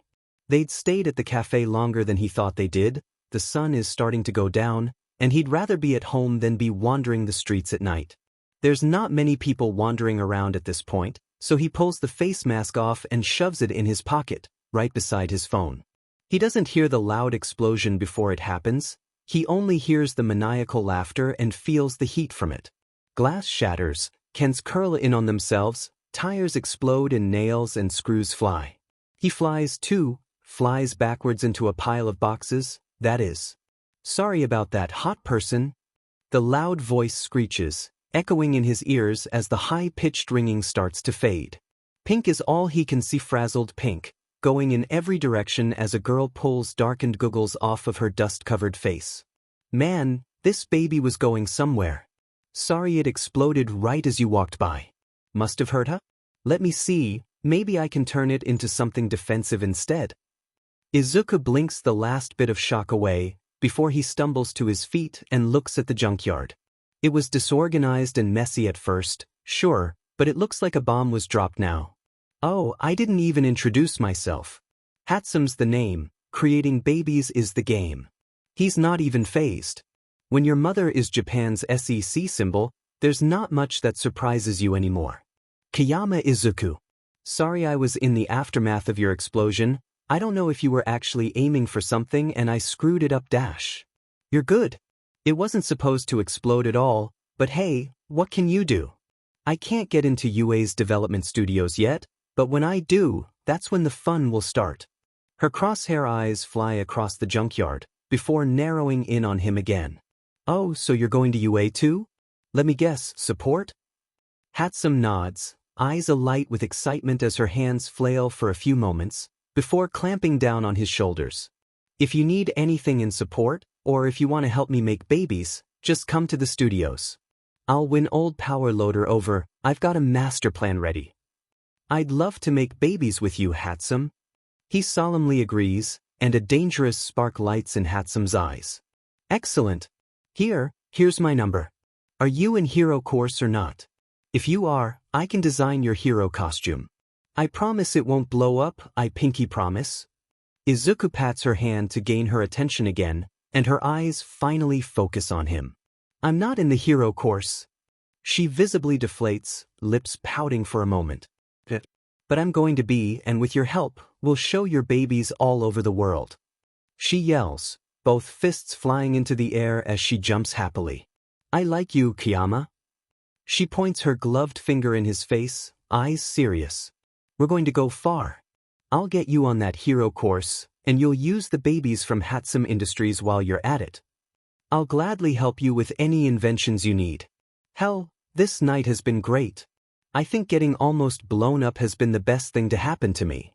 Hatsume wipes her charred gloves on her pants, before holding one out to Isuku. Partners, right? You ready to blow UA up, one step at a time? Isuku takes her hand in his own, shaking it with a determined smile. Ready. We're gonna blow their socks off. Literally. Today really had been one of the best he's ever had. He got his acceptance letter, he got Shinso to admit they were friends, and he's coming over to his house to practice. It took long enough to get the idiot to agree, and he's made a friend in someone that's going to bring around the start of a new era in support heroes. Hatsume is someone he relates to and understands. With their plans, there's no way he can't get to the top of the sports festival and win. Hell yeah, we are. He brushes away the little bit of dirt stuck to his face and smiles. He's going to be a hero. It still hasn't said it entirely, but with each thing that continues to happen, he can't help but let the excitement get to him. He's going to make his mom proud. And he's going to show the world that he and Shinso aren't villainous people, and never will be. The week before UA flies by before Hitoshi can even blink. Before he knows it, he's getting dragged by Kiyama to his apartment, as the other boy hums while they run for the elevator. The apartment is in a nice neighborhood. Hitoshi can't help but feel safe here. Surrounded by happy families that have perfect little lives. He can't help but feel jealous either. I'm so glad you agreed to stay the night. It'll be great. Tomorrow morning we can get up and get coffee and get to UA on time. We're not hero students yet, so I'm sure they'll be a little lenient if we're late. He says, pushing the elevator button as the doors slide shut behind them. Music playing from within the elevator pushes away the nerves that Hitoshi doesn't understand. Why is he nervous? You sure your parents are okay with you staying over? It's probably because he snuck out. Yeah, that would be it if the worry worm in his gut is any indicator. Oh yeah, they were fine with it. Practically shoved me out the door. He tightens his grip on his bag, face aching as he tries to actually smile. Kiyama seems to buy it, but before he can say anything, the elevator stops at his floor and the doors slide open. The hallway shines, and Hitoshi has never felt more uncomfortable as their footsteps echo across the walls. My mom is out working tonight, so she won't be here. We can raid her snack cabinet, I'll take the blame tomorrow. He mumbles it under his breath as he types the combo into the lock on the door. This entire floor is ours, so don't worry about waking any old coots of neighbors. The door is pushed open, and Kiyama takes his hand and pulls him inside. The apartment looks simultaneously nothing and everything like he thought it would. There's huge windows overlooking the city, as the lights glow down below. There's a lot of houseplants too, and God, how much pottery do they own? Please, the one thing I'm asking is that you don't break anything. My mom already cried over one like that a few weeks ago. He doesn't have the slightest idea of who Kiyama's mother is, but if she's anywhere near as dramatic as her kid, he will die instead of breaking one. That he swears. So, I actually cleaned my room before you came, and I'm sorry if it seems messy, but I couldn't organize all my notebooks as fast as I wanted, so they're kinda just shoved on my desk. But I have God knows how many movies and we can watch those, or play video games, or anything. Kiyama has the audacity to blush, and actually takes the mask off now considering they're away from the views of people. 'Cause I know you don't sleep much and I'd hate to fall asleep and leave you up all night because that's a horrible thing to do as a person, not just a friend, and I just feel really shit dash. Kiyama. The blue eyes meet his, and Hitoshi has to struggle to figure out what to say next. God, why are cold insults and words of indifference much easier than trying to reassure someone? It's fine. I'm tired anyway. I went on a longer bike ride today, so I might just pass out and you'll get lucky and not have to deal with me. Kiyama sighs, hand reaching up and brushing his hair out of his eyes. Hitoshi's stupid heart skips a beat, and he pushes down the feeling with a new resolve of stubbornness. He's not here as a potential significant other. Kiyama thinks of them as friends, and that's all they are. He's not going to push it. It's not his place, and he's not going to assume things on the turn of a dime. He should be thankful that someone like Kiyama is even talking to him.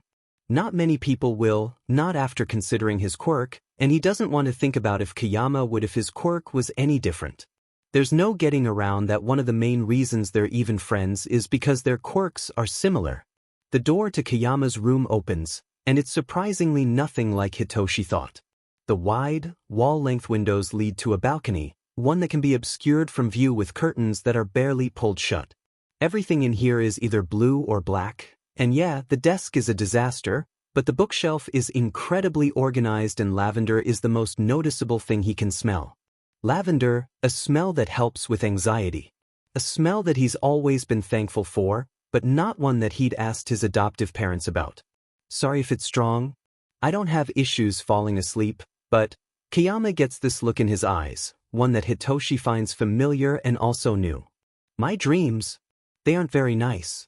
I think it's a previously undiscovered aspect of my quirk, and lavender helps soothe the stress my dreams bring. I like lavender, so it's not a big deal. Kiyama gives him a small smile as Hitoshi drops his bag onto the floor. I'm just gonna run to the bathroom and change and brush my teeth real quick. You can put a movie on or something. Oh, wait, never mind and hold on. Before I run off, could you grab the air mattress I have in my closet? Kiyama points in the direction of a door plastered with a poster of Edge Shot, and then scurries away to the other door that must be the bathroom. He stands still for a few moments, just really trying to take in the moment. He almost hit Kiyama with his bike, and now he's in his apartment and is getting help to get in the hero course. If you asked the Hitoshi of not even 6 months ago, he'd laugh and flip you off. He doesn't really understand how this happened, or if it'll last, but for what it's worth, he values Kiyama's attention and friendship far more than he should. He'll enjoy it for however long it lasts. Isuku spits the foam into the sink and places his toothbrush in the holder before taking a deep breath. There is no reason to panic. At all. He can't help it. He's nervous. It doesn't matter that his mom left. She'd given him a wink before skipping off to a fellow hero's house for the night, leaving him alone. If he sets something on fire, he'll never forgive himself. It shouldn't be possible, considering he doesn't have a fire quirk, but what if he leaves something plugged in? Or he does something wrong with the microwave? He doesn't know why he's so nervous. Maybe it's the fact that he just doesn't want to screw this up. Shinso is the first person he's genuinely wanted to call a friend, and he doesn't want to warp the view of him he already has. His life has been lonely, and he wants to have someone who understands and just genuinely wants to hang with him. Hatsum seemed genuine enough, but it's something with Shinso. Something he can't put a word to. Maybe he's still trying to make up for the bike incident. He still feels terrible about it.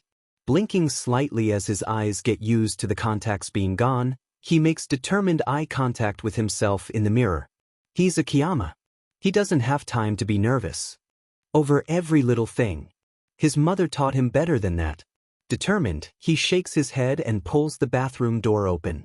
Shinso is sitting on the floor, finally hooking up the air mattress as it starts to inflate. "Oh, I didn't mean for you to set it up. That's my job, you're the guest here." He rushes over, hands on his hips as he glares down at his friend. Shinso blinks up at him and shrugs. "Well, I thought you were going through your 5-year skincare plan by the amount of things I kept here dropping and drawers slamming, so I just decided to go for it. I didn't drop that many things." He huffs and turns to walk back to the closet. Shinso makes a garbled noise that Isuku immediately turns to, worry already racing through his veins because something is wrong. "Are you okay? Do you need a drink?" He falls to his knees, fingers reaching out to pry Shinso's hands from his red face. "Fine. Just coughed on my own spit. Do you need me to run to the kitchen?" "No." It comes out louder than both of them expected, and Shinso groans and falls back onto the newly inflated mattress. The shrill shriek of the inflator is still echoing around the room, and as Isuku leans down to fix it, Shinso glances towards the open closet. "That's where the sheets are, right? I'll go grab them." Isuku hums in acknowledgement, finishing the air mattress and walking towards his own bed, digging through the bedside drawers for the TV remotes. Shinso manages to reach the sheets far better than he'd been able to, and carries them over to the mattress. "What movie do you want to watch?" Isuku asks, finally finding the remote. Shinso doesn't look directly at him, and opts to push the sheets on the air mattress instead. "Whatever you want doesn't matter to me." He then grabs his bag, and before Isuku can say anything else, he practically runs to the bathroom. Well, he won't judge, he just has to find a movie that Shinso will like, so they can watch it and talk, and maybe he'll explain exactly who his mother is. Hitoshi is going to die. There's no way around it. He's actually going to die in this apartment, in Kiyama's pretty bathroom that he can't even think straight in. The cold atmosphere is enough to soothe his frazzled nerves a little, but everything in his body is running full speed like a runaway train and he doesn't know what to do. There's no way he's going to get an ounce of sleep tonight. Why did his friend have to wear those stupid sweatpants? Juicy being printed across Kiyama's but is doing nothing for the feelings he's trying to push back into being platonic, and he is about to cry. Feelings are confusing and overrated, and he doesn't want these feelings. Of course, his stupid heart would attach itself to the one other human who's ever showed any interest in wanting to know him as a person. There's no way he can get out of this, and there's certainly no way he's going to let it ruin the rest of this little sleepover. Kiyama worked his tail off planning this, and planning everything he can hold dear right now, when it comes to his training exercises to just being there. He can't ruin this, and he won't. Get yourself together, Hitoshi. He splashes water on his face once, the cold chill forcing away the red burn of the blush.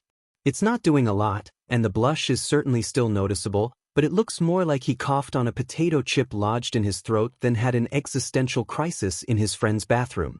Kiyama is going to be worried about him if he doesn't come out soon, and he still doesn't know how he's going to spend the rest of the night. Maybe the best thing is just not to look at his friend at all? No, that wouldn't work, because knowing Kiyama, he'd overreact and think he did something oh so terribly tragic, and he wouldn't rest until he made sure that nothing he did insulted or hurt him in any way. He's just going to have to smell the roses and deal with this problem that his stupid little heart got him into, head on. He opens the door sharply, hand twisting the doorknob. The lights in the room have been lowered, and bluish fairy lights hang on the wall and illuminate equally blue eyes belonging to his friend, who's flicking through the movie titles on the screen in rapid succession. "Do you want to sleep in my bed?" is the first thing he asks, and Hitoshi almost turns around and heads right back into that bathroom. Kiyama seems to realize the weight of his words, though, and through a few stammers and flailing hands, the point gets made clear that he was willing to sleep on the mattress if Hitoshi wanted. "No, it's your bed. I'll sleep on the mattress. For the last time, you're my guest, and I'll feel terrible if I kick you to practically the floor because of it." Hitoshi doesn't want to fight any longer. "Kayama?" The dark-haired boy looks away from the TV for a moment, eyes inquisitive. "Yi-dash." Bingo. The pretty eyes fade to white, and Hitoshi ignores the uneasy feeling he gets from controlling the most powerful of things, the human mind. "You're going to sleep on that bed, and let me crash on the air mattress, okay?" Kayama nods, and Hitoshi releases his hold on his mind a second later. "I'll never get over how cool that is," he says, eyes wide as he turns to look at his cluttered desk. He seems to think otherwise and turns back to the TV. "Is this movie okay?" Isuku wakes to the frantic beeping of something. With eyes blurred because of sleep and numb hands, he pats around for his phone and lifts it to his face. 3, and no alarm or messages. The beeping continues, and as he lifts his head tiredly, he glances around his dark room. Shinso is actually asleep.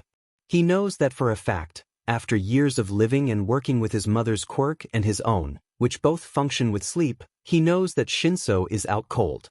The stupid pinging keeps going and he's getting very irritated.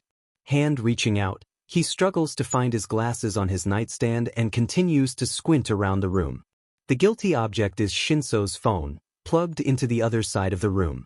The dim screen flashes every other few seconds, and Isuku groans. Maybe rolling over to face the other side and pulling his pillow over his ears will work. There's no harm in trying it, right? A few minutes later, and Isuku can confirm that it doesn't help.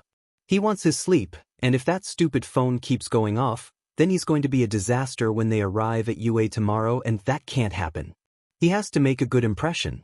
Eraserhead and Present Mike already know about him, but there's so many more teachers at UA that he has to impress, or he'll never be at the same level of his mom.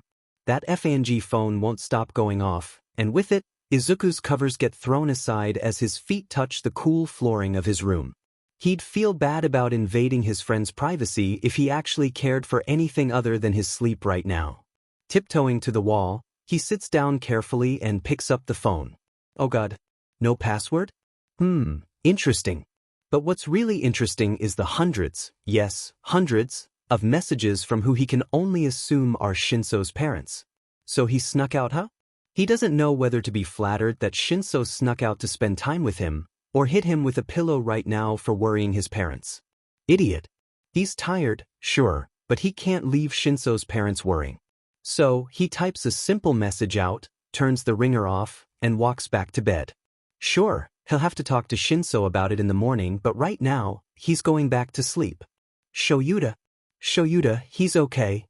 Hizashi practically screams, and rereads through the message again. Hitoshi, hi. This is one of Shinso's friends. He's at my house for the night. He told me he got permission from you, but I guess not. Sorry. But don't worry, we'll see you both at UA in the morning. Laughing face sorry again. Shoyuta practically runs into the kitchen, snatching the phone and reading the message for himself. He'd feared that Hitoshi would do something drastic, and finding their son's bed empty was the start of panicked reactions from the two of them. I wonder who his friend is, Hizashi mutters, tired fingers tapping against the counter. Shoyuta groans, dropping the phone and burying his head in his arms. I don't want to know right now. He's a problem child already. The morning rises before Hitoshi wants it to. The light shines from under the curtains, and as the sun rises, so does his friend. Kayama rises like the sun, eyes bright and voice loud as he scrambles out of his bed, talking in excited storm as he flutters around his room like a butterfly, each word more excited than the last. Hitoshi is the cloud that covers the sun, as he sits up with a groan and blinks blearily around the room. Kayama continues to shine, smile bright as he scrambles to make his bed. The sun can shine through clouds, and Kayama's joy breaks through the cloud of tired that hovers over Hitoshi. It's our first day at UA. Aren't you excited? Sure. He's actually regretting his choice to stay over, in a way. He doesn't regret watching the stupid movies Kayama managed to find in the depths of the internet, or the raiding of the snack cabinet that ended up with him in hiccups for 20 minutes. He regrets sneaking out without his parents' permission. He's going to get scolded, chewed out, who knows what else. He honestly doesn't know how he snuck out in the first place. They're pro-heroes. How did he manage to get through his window without waking them or triggering an alarm? He's got no clue. All he knows is that he's going to get chewed out for hours after school. He knows that they're heroes, but he's a teenager. What are they going to do, lock him in his room? Not like he hasn't experienced that before.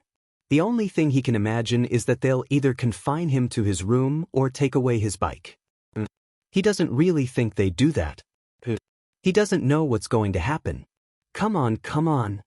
We don't have much time to get ready, and I know I said that we could risk being late yesterday, but I don't want to risk it. Kayama stumbles across the floor to his closet, pulling his UA uniform from the hanger and laying it across his newly made bed. Everything about him screams routine, that he's done this exact thing day in and day out for years. Maybe he has.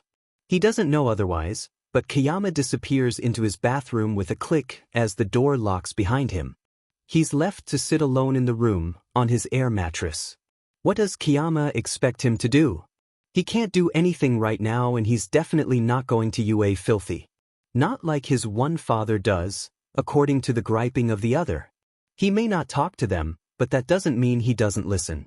4 years, as he bounced from foster home to the other because of the untimely accident of his birth parents, he learned that it was easiest not to talk to figures of authority. They wouldn't like what he had to say, or they feared what he'd say. It's easier just to stay silent. And yeah, he knows that his parents now aren't foster parents, that he's stuck with them for good, but that doesn't mean he doesn't fear repercussion from talking anyway. Talking to adults in general scares him. And he hates that that's what he thinks, when he knows that self-defense is as easy as asking a question, but it does. And that's just how society works, and how society has treated him. He really ruined his mood for the morning, huh? Kayama pops out of the bathroom a second later, though, all smiles and hair plastered down to his forehead. It doesn't matter if he's scared of adults, or if they're scared of him. He has someone who doesn't care what his quirk is, and someone he can actually talk to without feeling angry to. Kayama knows what people think of mental quirks, and how society as a whole views them. Villain's quirk, made for evil, and a menace to society. Whatever, it doesn't matter what other people think, as long as they reach their goal. They're going to be heroes. And nothing is going to get in the way of that. Isuku pushes down the nerves, and stares up at the tall building of his dreams. The building that his mother told him about, eyes wide as she described how she taught and how big it was inside, and how she couldn't wait to teach him someday. He can't believe he's right outside of the gate. He really can't believe it. He's about to cry, honestly. Are you just going to stare, or are we actually going to get to class on time? Shinso rests a gangly arm on his shoulder, and Isuku blinks. He's forgotten how tall he's gotten. He doesn't recognize himself in the mirror sometimes, or is even able to see himself if they're not wall length. His mother keeps teasing him about it, about how he's going to look like a lamppost, but he doesn't really feel it set in until he looks at Shinso and finds he doesn't have far to look up to at all. That, and the fact that a lot of people walking by look short. He really doesn't know how to feel about it, but he doesn't have time to dwell on things like that. They're going to be late. Let's go. He grabs the fabric of Shinso's uniform, fingers brushing against the rough fabric as his feet finally break free from the invisible glue, and he starts to pull him forward as they cross the gate. He's a UA student. And if he's late for class, his mother will never forgive him. Language. Some equally tall student yells, but neither boy has the time to look back or respond. They're going to be late, and 1C is further down the hall than the other classes, and God, this place is nothing like he'd thought it'd be, and he really hopes he doesn't end up getting them both lost. It's a tight fit, trying to squeeze through all the chatting students who don't seem to have a care in the world. The slight differences in their uniforms deems their position in this school. They're the heroic students, and they're acting without a care in the world like the rest of the school belongs to them. There are some benefits to being tall, he guesses, because he can peek over the top of students. That doesn't mean it's easy to get through, though, and he's about to open his mouth to say something polite when Shinso beats him to it. Hey, you're clogging up the hallways. Believe it or not, this school doesn't completely revolve around you. His voice drones, and he glares down at the heads of students who turn to look at him in shock. Isuku swats his shoulder, but Shinso simply curls his lip, looks at the rest of the students, and speaks again. So move it or I'll make you. The students scatter, and Shinso drags Isuku along despite his quick yelp of protest. Are you trying to give us a terrible reputation? I'm trying to get us to class on time, Kayama. And besides, they approach the large door of 1C, and Shinso begrudgingly walks through the doorway. If you know what you want your future to hold, you can't worry about what other people think. The eyes of students fly to them in moments, and Isuku wants to hide. Nothing compares to the noise Present Mike makes though, after he looks up from his desk. Hizashi's been through some shit in his life. Finding his child missing is what he's sure gave him a few gray hairs. Sure, the message that came in the middle of the night soothed his nerves, but that didn't mean that he was suddenly okay. His anxiety still kept him up the rest of the night, but it was coupled with curiosity. Who was Hitoshi's friend? Why didn't he tell them? Would he get to meet them? All those questions were answered when his son walked through the classroom door, paired with another kid that he recognizes immediately. Oh! He watches as the two walk in, and Hitoshi grimaces upon seeing him. It's just like him and Shoyuta, back in their UA years. Shoyuta is going to die when he finds out. Kiyama's little listener has stuck himself to Hitoshi like glue, and the trouble these two are going to get into. If they can find a third troublemaker, they'll be the second generation of the UA Dumbaigos. Shinso, Kayama, mind stepping out for a minute? Everyone, just sit tight, I'll take you to orientation in a minute. It can't start without me after all. Kiyama's little listener has the nerve to look worried, brows furrowed as his fingers play with the edge of his uniform. Hitoshi just sniffs, and the two follow him throughout the doors and towards the quiet of the teacher's lounge. Nizu will understand if he's a little late. Hizashi may be a teacher, but he's a parent first. You could have told me you were going to a friend's house, kid. You didn't need to sneak out. He starts, and Hitoshi shuffles his foot as his hand reaches up to his neck. He doesn't answer. It's exactly what Hizashi expects. As for you, he yells and turns to his friend's kid. Little Kayama eeps, eyes going wide before Hizashi can speak his piece. Thank you for the message. I think I would have torn the city down if you hadn't sent it. Kayama relaxes, tense shoulders drooping. And then he seems to connect the dots. Wait, what do you mean you'd tear the city down? Do you two know each other? He asks, eyes switching between the two as his finger starts to point.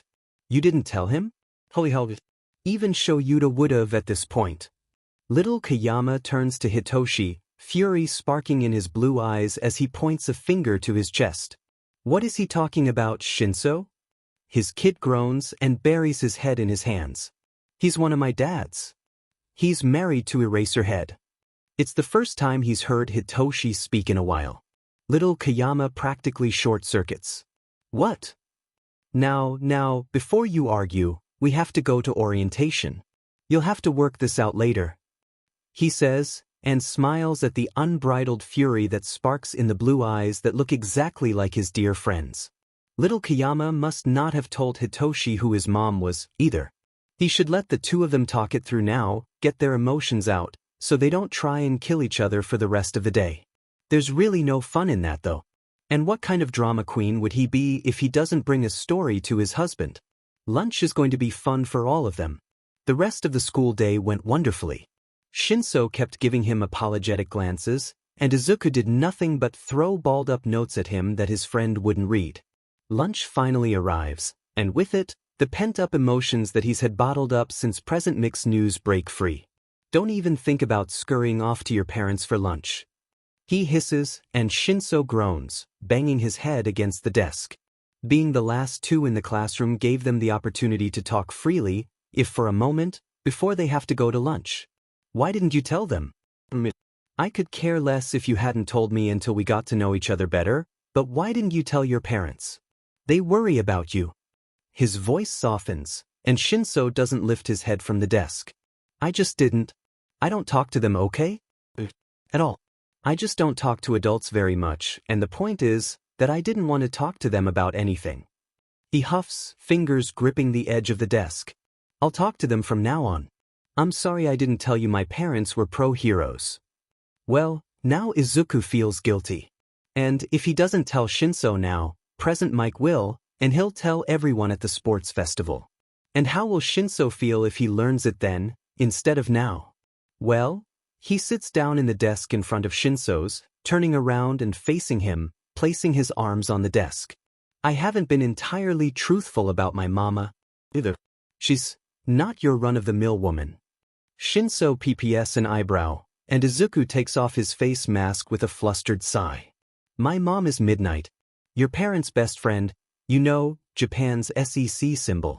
The one who has never revealed she has a kid, and hopefully will stay that way, until the sports festival.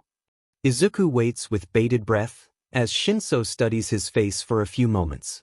Izuku can't help but want to put his mask back on immediately. So that's why I thought you were familiar when I almost hit you with my bike. Izuku PPS an eyebrow, as Shinso sits up straight and shakes his head. Yeah, that's why. He stands to his feet a moment later, grabbing his book to his chest as Izuku blinks up at him for a few more seconds. He should have reacted differently. He can't just accept it like that, right? This is a world-wrecking spectacle. Does Shinso just not care about everything revolving around his mom? He likes that, to not have to worry about Shinso's reaction. Or to care if he judges, which he doesn't. Come on, let's go to lunch. Unless you want me to march down to Midnight's classroom and tell her that you're being stupid and refusing to go get lunch? If she's anything like my parents have told me, and what I've seen, she's not going to be very happy about that.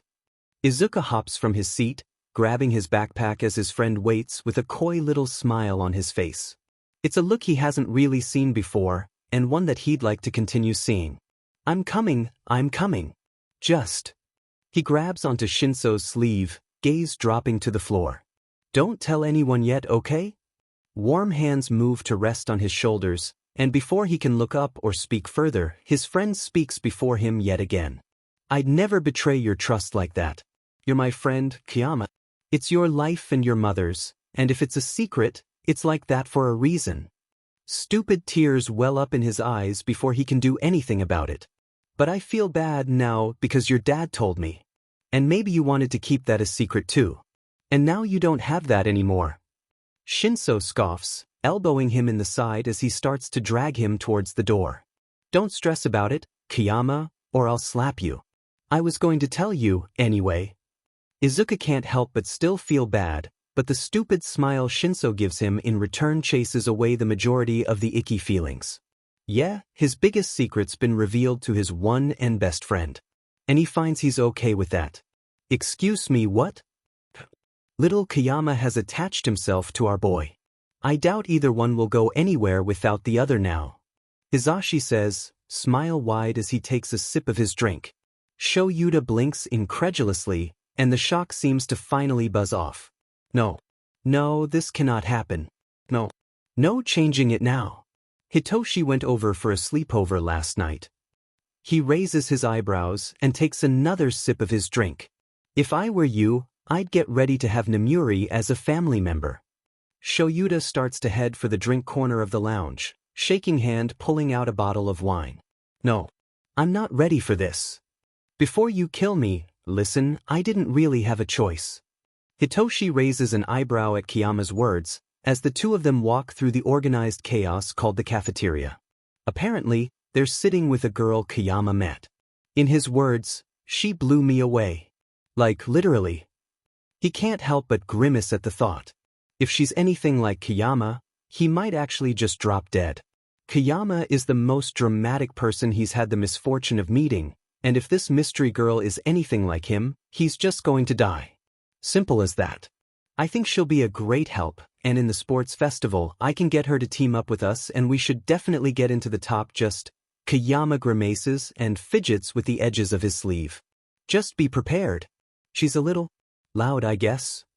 Loud is a little bit of an understatement, considering Hitoshi feels like his eardrums are going to rupture at the sound of the loud voice that screams across the cafeteria.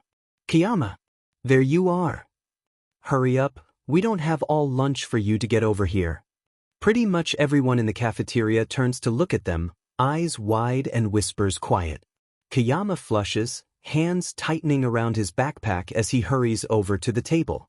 Hitoshi has no choice but to follow, and he hopes the glare he sends towards the most curious onlookers does the trick.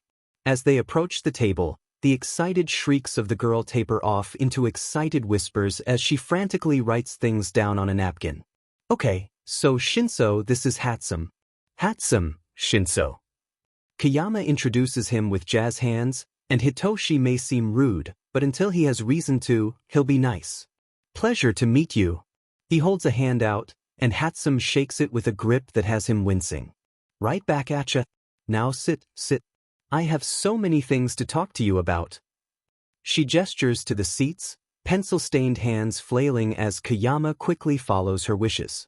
Hitoshi slumps down into the one beside him, and Hatsum smiles a grin that is nothing short of insane. She's like Kayama. Time for him to die. Now, Kayama told me a little about your quirk over text. I'm a support student. What you dream, I can probably make reality. Now, I know you two are just in general studies right now, but she pulls out a notebook, and despite her gritty appearance, the notebook is in great condition. If it holds all her designs and ideas, then yeah, that makes sense. He saw the mess of notebooks in Kayama's room last night, and while he didn't look directly in them because that's a massive invasion of privacy and he'd never do that, they'd looked organized and neat. You want to get into heroics, obviously. But the issue is that both heroics classes have their amount of students already. The only way you'll get in is to place top 3 in the sports festival or have incredibly high grades.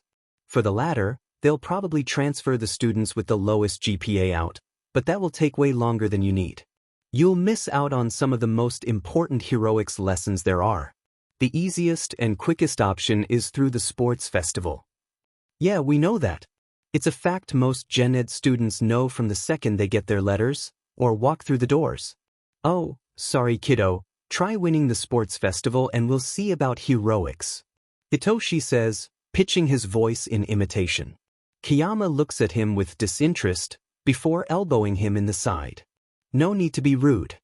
Hatsum is offering to help. Kayama scolds and turns back to her. Sorry. He has the personality of a soaked cat. Continue. As I was saying, the sports festival is your best shot, and I'm offering to help you two out in whatever the events are this year. Teaming up is our best option, because both of your quirks may not seem like much compared to the powerhouses in the other departments, but it'll be a huge help. If we're somewhere enclosed, for example. Hatsum starts to scribble, and turns the paper towards the two of them. If we're enclosed anywhere, Kayama, you can breathe and knock a lot of people straight out of the competition. Shinso, you can ask questions to other competitors if they're unaware of your quirk. I can combat your sleep breath with filtering masks, Kayama, and that would give us a huge boost overall. Shinso, you just have to use your shirt as a mask the best you can because you wouldn't be allowed to wear one, but here's the scribble of it. It's a messy doodle of a gas mask, but the words scribbled are legible. He has to admit, even without seeing the rest of her things, she's mad talented and probably could win the festival if she wanted. The thing is, we don't know what the festival is going to start with. It could be diving, or some swimming contest, and what good is my breath gonna do with that? Keep you alive, maybe? Kayama gives him a tired look, and Hitoshi smirks. We'll just adapt if it comes to it. I'll have plenty of babies ready for us. Hatsum exclaims, and her words garner a few more shocked and concerned glances from around the cafeteria. You two are going to be hero students if I have to sell my soul to the devil for it. The opportunities one have here because of your quirks. It's a shame they didn't put you both in heroics from the beginning. Especially you, Shinso. I can't believe they'd let your quirk waste away in general studies. Fools. She mutters and goes back to frantic scribbling. That makes more than just Kayama who doesn't believe his quirk is evil or villainous. He really doesn't understand her reasoning, or why these two are just willingly talking to him, but he'll take it. Friends are new, and something that feels weird to say and to even interact with, but he's going to try. No way in hell is he just going to pretend that people can push him around because he's in general studies, though, They won't unless they want to meet him off of UA grounds and fight. He's not going to be pushed around for having a dream that he knows is attainable, that people have no right to step on. And he's not making any more friends. He's going to get into the heroics course, and leaving people behind that he's come to care about isn't something he's willing to go through. Not after being on the receiving side of it years ago. He has Kayama, who he hopes will stay, and this new mess that so far seems to be chaos incarnate. What else could he need? He only hopes his parents don't butt in and try to figure anything out of everything. It's bad enough that the children of pro heroes sought each other out on complete accident and now are friends. Hell, just get the Todoroki kid, and they're all set, huh? The school day ends slower than it began, and Nemuri sighs as she finishes a lesson plan and gets ready to close her computer. Today, as all first days are, was long and chaotic. She can't blame the kids though, the little dears are just excited to start their year and their future. Their excitement is cute to watch, because every year the students step in doe-eyed and smiling, and it only makes her motherly instincts kick in because she knows that they're not going to look like that for much longer. For her heroic students, the dears are going to see death and blood and be traumatized beyond what they can believe. That's the world of heroics. And her other kids? The Gen Ed students, the business students, they don't go through what the heroic classes do. They have to live in a world where their quirks just aren't enough for a hero, or where they just want another type of life for that. The world isn't kind. As an art teacher, she's studied pre-quirk art and literature and things that the world now has never experienced. Life wasn't perfect back then, far from it, but it was peaceful, she should say. You didn't have to worry about death by quirk. There were laws for society, but one of the only differences was between the ones with money and those who worked hard but barely scraped by. It wasn't like now, where a child's gift at the age of 4 could level cities or kill thousands. And this is the life she sometimes wishes existed, because quirk prejudice is as strong as ever. Some angels get handed the gift of no quirk, with no genetic mutation. They are the last dying species and examples of a life that no longer exists. Quirkless people should be praised, protected, and seen for the work of art they are. They aren't missing something normal. Centuries ago, they were normal. They don't have the genetic mutation that can cause chronic pain for their entire lives. They don't have things that make people brand them as villains from the start of their little lives. Enough monologuing about quirkless people, as intriguing as they are. Modern art is the class she loves to teach, because art is a beautiful skill that takes years to master. She wants to be the one to instill that love into her classes. Speaking of which, her son had been in her class today. She's wanted to teach him for years, and to finally have the chance? To finally have her kid sitting in her classroom, bright eyes peering at her from under his hair and hidden smile under his mask? She couldn't be happier. Oh, Kiyama, you're not going to believe what happened today. Yamada's voice echoes throughout the lounge, bouncing off the walls and sending a few office supplies tumbling towards the ground. It's enough to make her ears ring, but she logs out of her computer and turns to her friend regardless. All Might is wincing in the corner too. Oh, poor man's ears must hurt. Something else will hurt too, when she's through with him for what he said to her baby. So, you know how you let your little listener have a sleepover yesterday? Yes. Yamada does an excited little dance, and Nemuri can see Aizawa stumble in the lounge, exhaustion painted on his features as he collapses onto one of the couches. She gets it. Putting up with those little hero brats first thing in the morning must be tiring. Okay, so maybe Shoyuda and I should have told you? Considering you told us about little Kiyama months ago, but we only did this recently and well. Yamada opens his mouth to scream it, but the absolutely 100% done Aizawa beats him to it.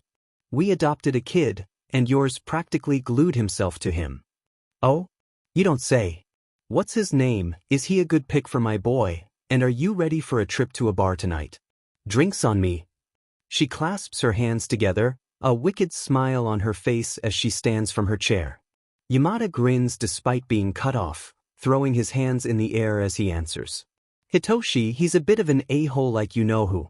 Aizawa flips him off from the couch, but I'm sure little Kiyama can work around that, and hell yeah. Hold on. All Might steps forward, gaunt and gangly as he holds his hands out. What's this about kids? Right. No one told him anything, even though he's a new member of the staff. Basically all the teachers know about her kid, considering the teachers' meeting Nizu gave a week ago.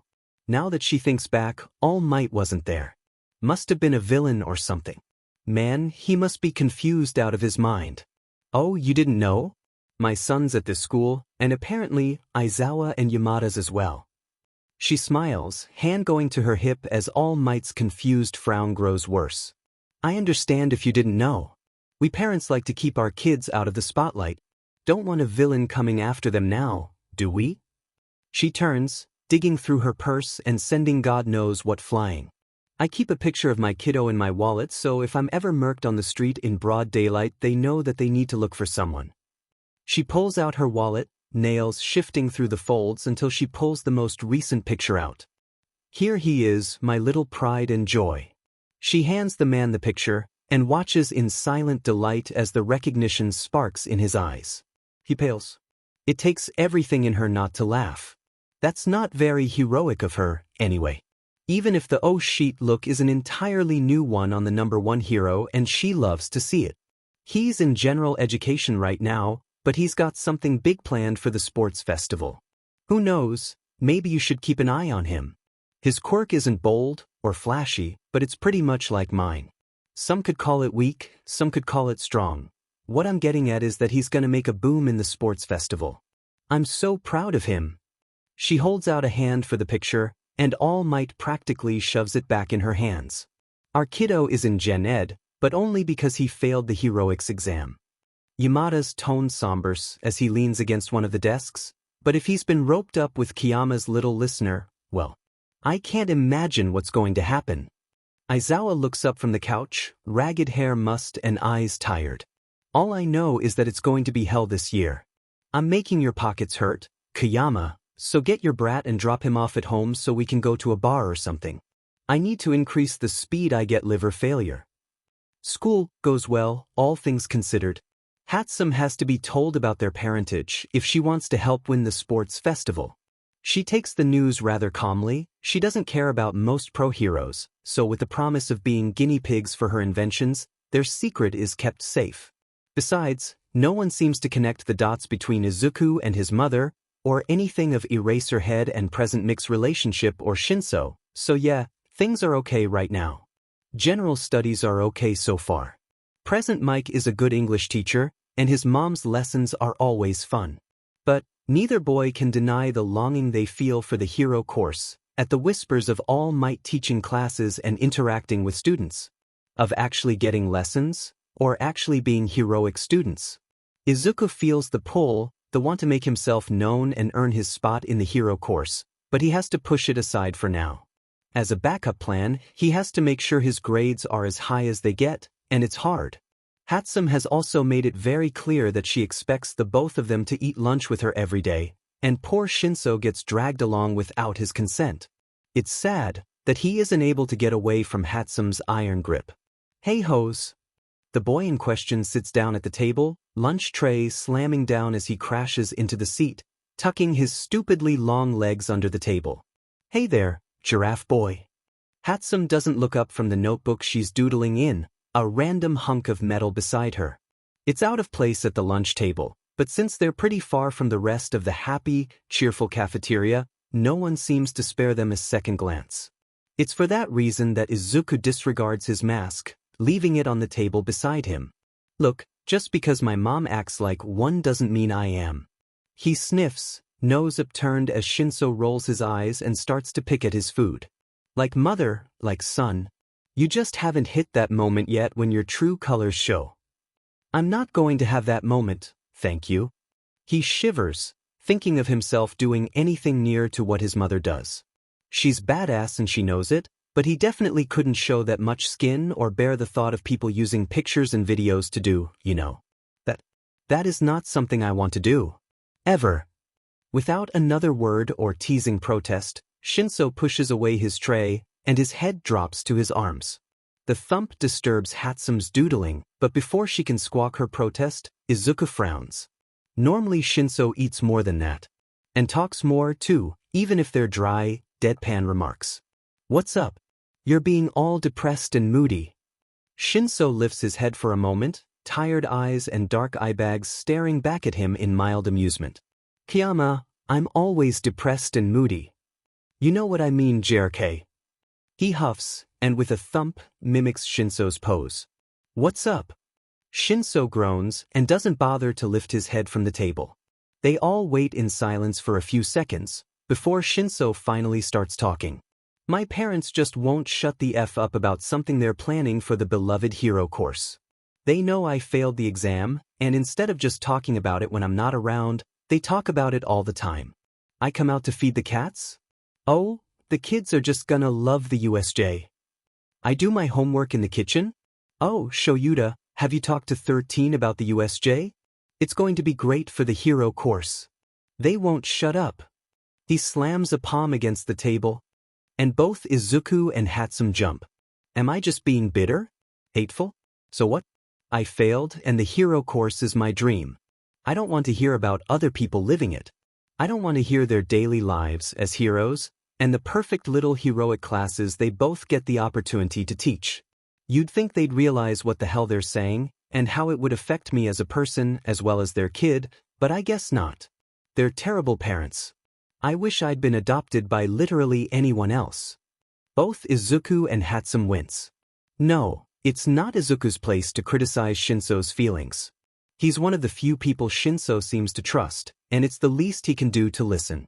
He'd hate if his mom wouldn't shut up about the hero course too. And he knows that Shinso misses his birth parents, and that Eraserhead and Present Mike aren't anywhere near to getting close to Shinso's heart. He's bitter, hurt, and the world has done nothing kind for him. Go on, tell me I'm a terrible kid. I'm waiting. Shinso sits straight, angry glare flicking between Hatsum and Izuku. It's a scary glare, and Izuku is terrified that he has it focused on him. No, you aren't a terrible kid, Shinso. Hatsum starts, placing down her pencil. The crazy aura always radiating off of her seems to still, and she quickly brushes strands of hair from her face. Your feelings are important and you're allowed to feel that way. They don't seem to be realizing that they're hurting you, or they're doing a terrible job trying to push you to work harder. Izuku nods, watching as Shinso's defensive posture seems to relax. Like a cat, his angry, uptight posture drops back down as a cat's hair would. You're allowed to not like them. You don't have to be the perfect kid, and you can wish for different parents if you want. He starts, and Hatsum nods from across the table. He hopes he's able to de-escalate the situation, so no other curious kids peer from their tables at them. I know you don't want to hear this, but maybe try and talk to them about it. They won't get better unless you explain. Communication is key in many relationships. He holds a finger up, and Shinso rolls his eyes. Little hard to do that when my quirk can control you as soon as you answer a question. Your dad is Dash. Izuku lowers his voice. Eraserhead. He can erase your quirk in half a hot second. And Mike has a voice quirk too. You just need to SCK it up and talk to them about it. No. Then suffer, I don't care. He shrugs and turns back to Hatsum. He really does. He wants the relationship between them to improve, but sometimes that's just not how life works. Can I come over if things go bad when I try and talk? Izuku winks at Hatsum, who gives a coy little smile. Got him. Hook, line, and sinker. Sure. You'll get to meet my mom too. She might suffocate you on accident, but hey, she's done a good job at not having that happen again. Kiyama, I'm not sure if you're joking or not, and it's really messing me up because considering who your mother dearest is, I can see it happening. Izuku doesn't get to answer, because an alarm starts to blare, and voices chime over the intercom of a level 3 security breach. It's all quiet and still for seconds, and then all hell breaks loose. Students start to yell, voices clamoring over each other as chairs get pushed back, people tripping over them and their own feet as they struggle to get through the halls. Should we follow them or? Hatsum looks between the two of them and then outside.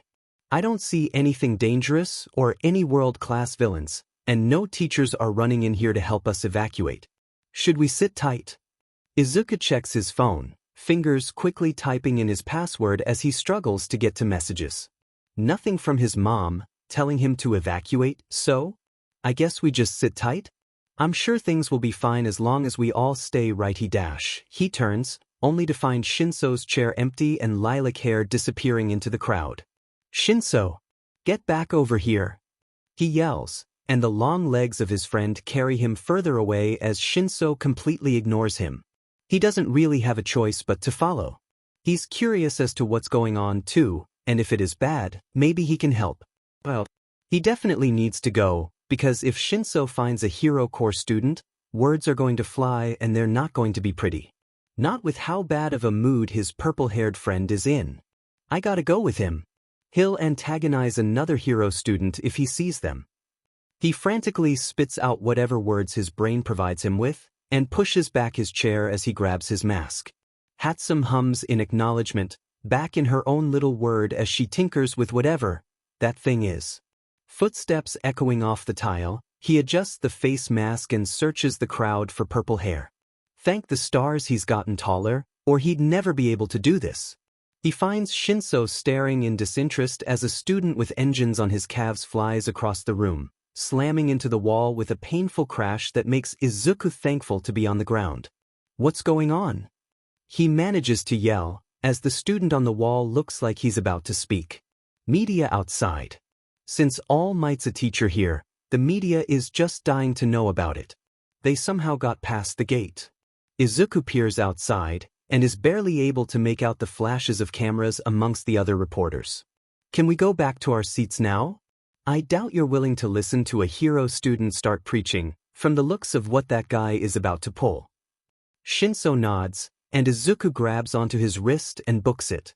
Right in the nick of time, Engine Boy starts to yell, and paired with his growing headache, he's almost ready to die.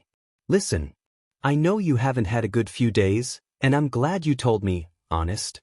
But you need to talk to Eraserhead and Present Mike, okay? He sticks a finger to Shinso's chest, grim frown pulling on his lips. You won't get them to shut up about it otherwise, and believe it or not, you can't hole up in your room all the time.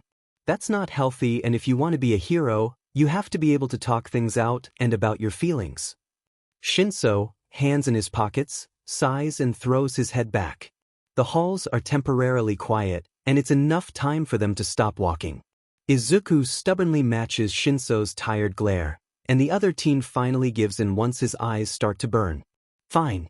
I'll try and talk to them, but if I F up, I get to stay the night and your mom doesn't get to ask any questions, and neither do you. Deal? If things go bad, Shinso won't talk about his emotions. That's not what he wants from this conversation, but if Shinso is at least talking to them, it's better than what it would have been. Sticking his pinky out, he lifts it and waits for Shinso to do the same. Pinky promise? What are you, 5? No, I just know the severity of a pinky promise. And deal. Just talk to them for F's sake. Shinso rolls his eyes, and locks his pinky with Izuku's. Deal. Hitoshi's felt nervous about many things. From meeting new foster parents to starting new schools every other year, nerves are something he's gotten used to. Nerves and disappointment. This time is going to go down as one of the worst. As he grips his backpack tightly and fishes around with the key, he has to take a deep breath and remember not to panic. If things get bad, or he screws up, Kiyama is waiting for him in his stupid room that smells like lavender exploded. The door finally opens with a click, and he walks inside the building that smells like bitter coffee all day, every day. The jingling of bells start to sound throughout the house. Before he can even kick his shoes off, the cats come barreling through the hallway, each one at a varying level of insane. Hi, demons. Hitoshi. His momentary happiness and freedom from his nerves ends faster than it began, and he trudges into the kitchen. Hizashi is fooling around with something on the stove, and when he sees him, brightens up like the sun peeping from clouds. It's enough to temporarily make him feel bad for what he's about to say. How was your day? Oh, do you want anything to eat right now? I'm just making a little something for Shoyuta because he has patrol tonight, and dash. It was okay and no thanks. I actually need to talk to you too, if you don't mind. Hizashi's smiley mood goes serious in seconds, and he pushes aside what he was messing with as he turns to focus all attention on him. Yeah, sure, of course I don't mind. Just let me get Shoyuta and you can change out of your uniform and we'll sit down to talk about it, okay? He nods and continues to walk to his bedroom. Once his door is safely shut behind him and he started to walk to the closet, his phone chooses to chime. Kayama, did you talk to them yet? Of course he'd asked that right off the bat. He hasn't even been home for 5 minutes. How would he have been able to? Shinso, I cried, they cried, and they promised to never ever talk about the heroics class around me ever again because they don't want to hurt my feelings and make me feel like I'm not worth anything. Kayama, wait really? Shinso, no dummy, I haven't even been home 5 minutes. I just told them I want to talk. Make sure your apartment door is unlocked because I'm gonna be zooming over there like I have a speed quirk. Kayama is typing. He doesn't wait to see his answer, and instead opts for pulling out random pieces of clothing from his closet. He just needs something to sleep in, so a simple t-shirt and sweatpants will do. Just stuff that into his backpack, and he'll be ready to go. Stealing his nerves, and begging that the vomit doesn't try and make an appearance, he swings the bag over his shoulder and walks back out into the hallway. He can hear his parents' voices from inside their bedroom, so if he hurries, like really hurries, he can drop his bag off by the front door and then walk into the living room to wait. He doesn't know how this is going to go, and his mind doesn't do him any favors. But he's angry. And he's tired of hearing things that he can't reach yet, and he's tired of trying to stay quiet around the house. He's going to speak his FNG mind. And then he's going to run to the apartment of one of the only people he can call his friend. Yeah, things are going to go great. Absolutely great. What did you want to talk about?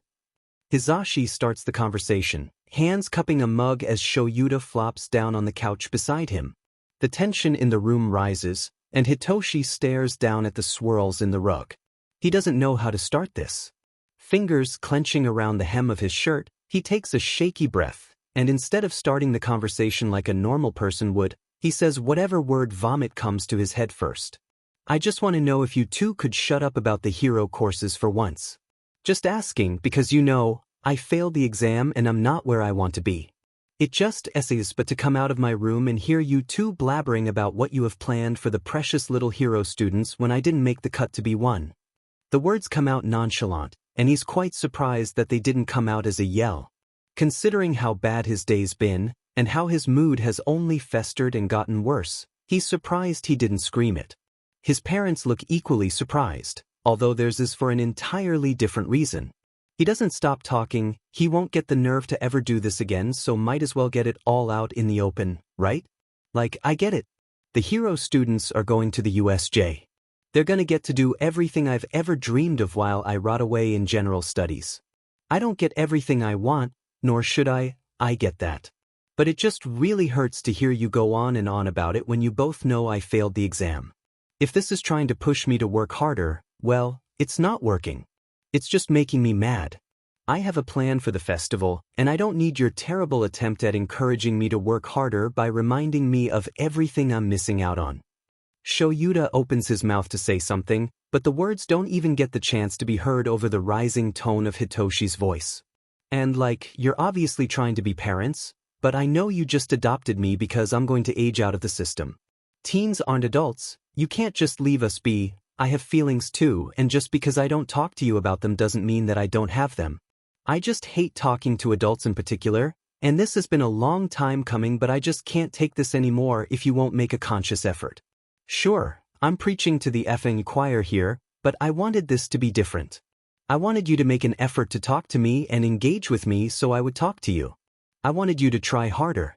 Hypocritical because I haven't talked to you much at all, but I just wanted someone to actually try to make me see the promise of it. No adult talks to me without criticizing or wanting something from me.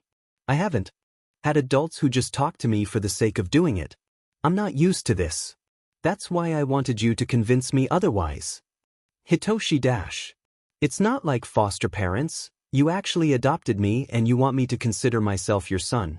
Well, newsflash, that's not happening anytime soon. His heart hurts. His dead parents probably wouldn't like how he was talking. He can barely remember his mother's voice, but he can imagine it would be slightly disappointed if she could hear what he was saying.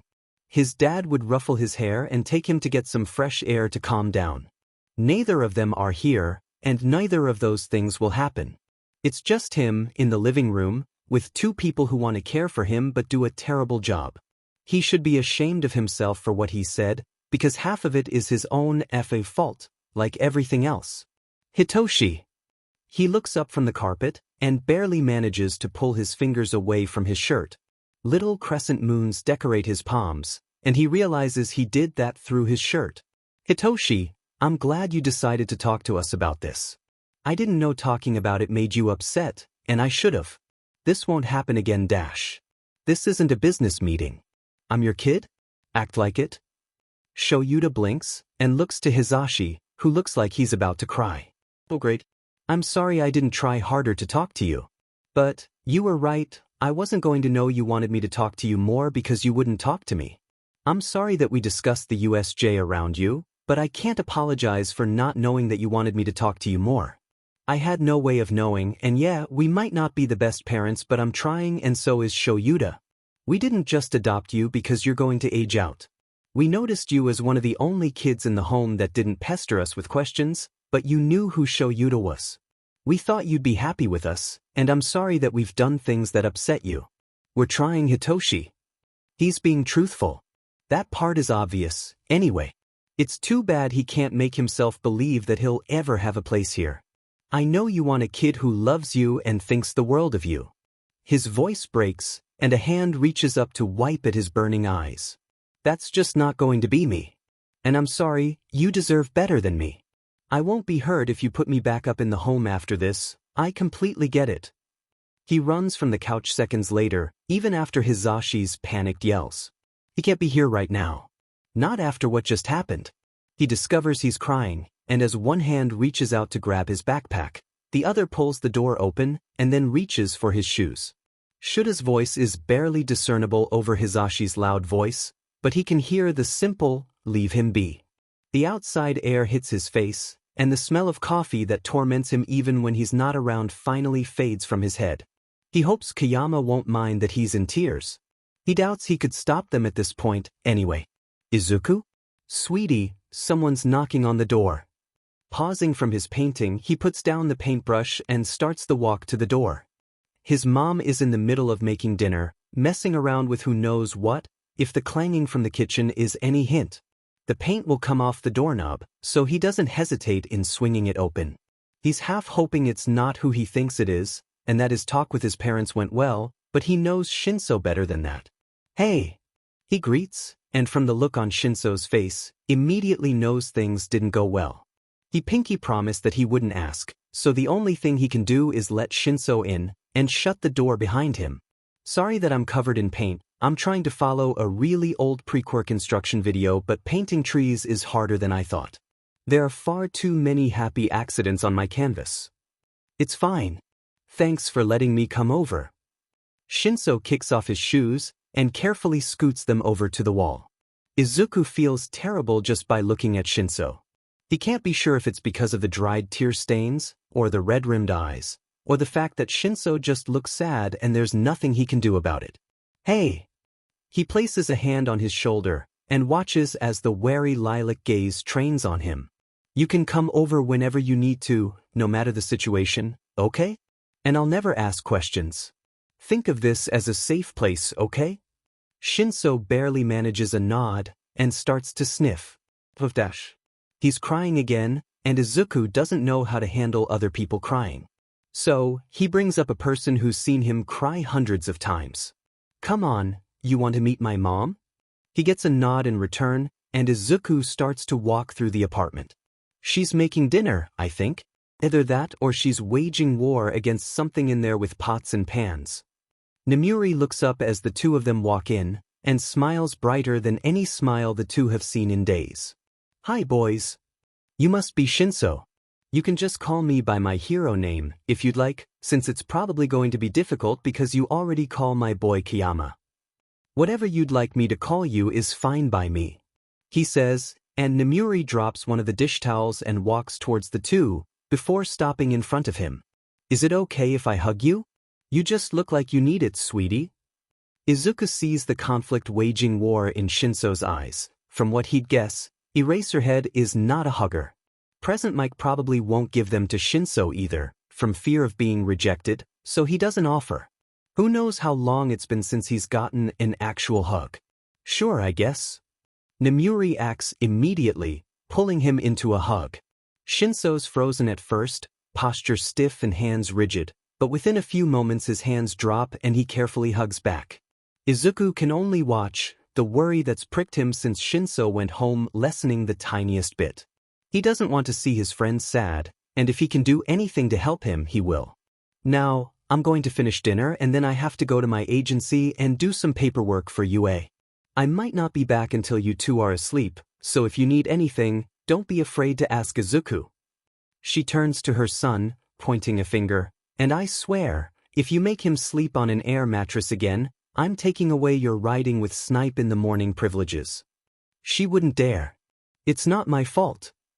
He protests, and Shinso watches the interaction with the hint of a smile. He refuses to sleep in the bed. I tried making him. Last time. Well, try harder. Shinso isn't spared from her wrath, though, as she turns and points that finger at him. You better sleep in that bed, mister, or I'll rearrange seating in class and separate you two. Fine by me. Shinso says, and Izuku clutches a hand to his heart. Betrayal. You wound me, Shinso. Good. Nemuri seems satisfied with their banter, and turns back to whatever vegetables she was chopping. Come on, you can drop your bag off in my room. It's a while until midnight leaves, and Shinso is trying to act as normal as he can. He doesn't want Kiyama to ask about it, but he does want to talk about it, and then he doesn't know. He has to face one of his dads in class tomorrow, so no matter what, this one night is the only break he's going to get from the consequences of his actions. So? Shinso? Kiyama's gentle voice is the thing that finally snaps him out of his reverie, and he blinks his eyes to clear the fog from his head. His friend is watching him, worried gaze following his every move. Are you okay, Shinso? No, he's not. Fine. How are we doing this sleeping thing? He answers and carries his bag from the floor to the dresser. Kiyama doesn't question, because he made a promise earlier that he wouldn't. Regardless, Shinso wants to talk about it. He just doesn't know how. You're taking the bed, and I'm sleeping on the mattress. You're staying here, and because I'm letting you, you have to sleep on the bed because I say so. He answers, lifting the sheets and gesturing to it. Guess they're going to argue again. No. That's your bed, I'm not taking it. Kiyama frowns and for a second, looks regretful. For what, he doesn't quite know. Shinso, he walks up to him, feet dragging and gaze serious. I'm sorry that I have to do this, but you need it. Shimmering mist and lavender is all he sees and smells, and he can only manage to open his mouth to say something before everything fades off into the darkness that welcomes him. Izuku will deal with the regret of knocking Shinso out in the morning. He needs a good night's sleep, especially if things were bad to the point that he had to act like he wasn't about to break down at a moment's notice. Sleep well. He whispers and pulls the blanket over his friend. Shinso doesn't even stir. The rise and fall of his chest is the only movement coming from him. He needs the rest. Tomorrow isn't going to be fun for either of them, but they're just going to have to push forward. Izuku's just going to have to be beside him as a pillar of support for whatever the next day holds. He can only hope it's not anything that breaks him further. Waking up is the first part of his many problems, because phew, does he have a ton.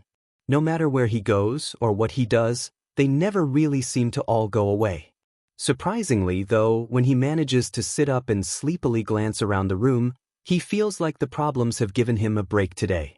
Aside from the glaring one that tormented him even in slumber and continues to tear at his insides like a ravenous animal, he feels more rested than he has in months. He can't really understand why, until he looks at the floor and finds the sleeping body of his friend. Kiyama must have used his quirk on him, considering the last thing he remembers is the overwhelming smell of the plant Kiyama just seems to adore. Oh well, he can't really be mad. He needed the sleep anyway, and if this is what it took, then so be it. Kiyama looks pretty when he's asleep. He always looks pretty, makes sense, after seeing his mother, but when he's not talking up a storm and he's traveling dreamland, he looks peaceful. What does it look like when he's asleep? He wouldn't know. But he doesn't get to admire Kiyama for long because it's creepy, first of all, and secondly because Kiyama's cheerful little alarm starts to go off, and Hitoshi wants nothing more than to chuck it at the wall. His friend blinks drowsily, hand rubbing an eye while the other pushes away the mess that his hair turned into. "Morning. Did you sleep well?" Hitoshi whispers, leaning over the side of the bed. Kiyama pushes his face away and mumbles something under his breath that he can't hear. "I know I did, after you used your quirk on me." That wakes Kiyama up, and the other boy frowns as he sits up, legs criss-crossing under the blankets. "You weren't okay, and I could tell your lack of sleep was making things worse. I'm sorry I did it without asking, but based on the state you were in last night, I say it was necessary." He shrugs and stands slowly, arms reaching up and above his head as he stretches. "Come on, get out of bed. My mom's going to make breakfast, and unless you want to starve at school, come on." He grabs Shinso's hands and starts to try and pull him off the bed. "No way. It's earlier than the last time you let me stay over." "Yeah, because unless you want to run into your parents at school in the hallways, we need to get there early. Besides, Hatsum called me at 4:38 saying she'd finished a prototype of something for you. It scares me what that could be, but she's pretty adamant on us being there. So come on, get up." He stops pulling when he realizes that Shinso isn't going to move and stomps his foot. "Come on." "No." Kiyama rolls his eyes and walks towards his closet, pulling the uniform from the hanger. "If you aren't up and moving by the time I'm out of the shower, I'm leaving you here. You can have fun trying to get out of the apartment once I lock the door from the outside." Lazily rolling over, Shinso finally lets his legs hang over the side of the bed. "That won't stop me. I'll just jump out a window." "Don't even think about it." Kiyama points a stern finger and disappears into the bathroom. It's Hitoshi and his thoughts now. His thoughts that won't leave him alone as the anxiety grows stronger. He doesn't know how to face his parents after yesterday. He doesn't know how to fix what he said, or if he even can. He probably made them cry. God, the only two people who took him into their home for more than a month are the people he hurt. His stupid, bitter mind wouldn't let him try and voice it in a way they could understand. He'll try and talk to them soon. He doesn't want to do that today. He doubts he can even maintain eye contact. He's embarrassed for running away. He's still hurting because of his lack of abilities to even get into the hero course, and he just wants to cry. He has to SCK it up and deal with it. He made his own bed and has to lay in it. Kiyama is a sweetheart, he really is, but this isn't something he can talk about with him. He doesn't want to impose, not when his friend has given him so much. Even being his friend is enough, and something he doesn't want to take for granted. He finally pushes off of the bed, bare feet hitting the chilled floor. He's just going to have to deal with it. He'll work through these stupid things called emotions soon, but he's not going to apologize. He was right to say what he did. He's just, well, he doesn't even know if they're even gonna keep him at this point. He understands if he gets tossed back in the home, his old acquaintances will be happy to see him, and it's not like his only dream would be shattered, right? It won't kill him. He just has to deal with the consequences of his actions, and this is it. Kiyama emerges from the bathroom a few minutes later, dark hair plastered to his forehead as he blinks through fogged glasses and smiles. It's enough to make him feel better, because even if he's F'd himself over, he has Kiyama as a friend. And that's enough. School goes on, dragging along in every class but his mother's. He's still happy he's in her class, and gets to have her as a teacher. It's weird to call her by her hero name instead of mom, but he's just happy to have her as a teacher at all. He's still worried about Shinso, though. He looks better, sure, and is acting like himself again, but there's a look in his eyes that Isuku knows means trouble. That he's not telling him everything. And it's not like he's entitled to know everything about his friend, because he's not, but he still worries because Shinso's life is far from perfect and all he wants is to make sure the only dream his friend is still holding on to becomes reality. Anything related to that train of thought, though, ends when Present Mike bursts into their classroom, sending the door slamming against the wall as he runs to midnight. All Izuku can hear is attack, and that's enough. Present Mike turns and gives one worried glance towards the only kid in the class he has a connection to, and follows Midnight out through the classroom and down the halls. Izuku turns, and his heart cracks a little further because Shinso looks as pale as a sheet, and oh god, he's trembling like a leaf, and Izuku is barely standing when Shinso slumps forward, head slamming against the desk and silencing the panicked whispers of the rest of the class. It's quiet for a few seconds, before mouths open and some students start to cry while others dig for their phones, checking news, calling family members, anything. He has to stop this before it explodes, and becomes uncontrollable and a mess of emotional teenagers who don't have quirks suited to defend themselves. Oh, and no panicking. No panicking, okay? He barely manages to yell, and with a shaking finger, points to the door. One of you, go lock that and make sure to use the security locks. We're going to be fine. The attack is just at the USJ, we're going to be okay. Shinso isn't. A girl wails, and Izuku tries not to cry in frustration. Yes, he knows that, it's obvious, but the best thing to do right now is keep everyone calm. Panic leads to mass hysteria, and mass hysteria leads to the worst-case scenarios, and those stupid windows that show how high up they are don't help in the slightest. Who designed this place? He's going to have a nice little chat with them because design-wise, this is terrible, and do they really think they're just invincible? Glass is so easy to break, what the hell? I know he isn't, but he's not hurt. He just fainted. No villains are going to come for us, we aren't heroic students, but that doesn't mean we can't keep our cool and act like them. We're going to be fine, but not if you all start to wail and panic. That didn't sound inspiring at all, and he knows it. He tried, though, and that's all he can do as he runs to Shinso's desk, coming to a stop and carefully pushing away lilac strands of hair. He can already see where a bruise is going to form, and where his forehead is starting to swell. He's not suffering. His mind isn't tormenting him, and despite the terror that induced it, he looks peaceful from what he can see.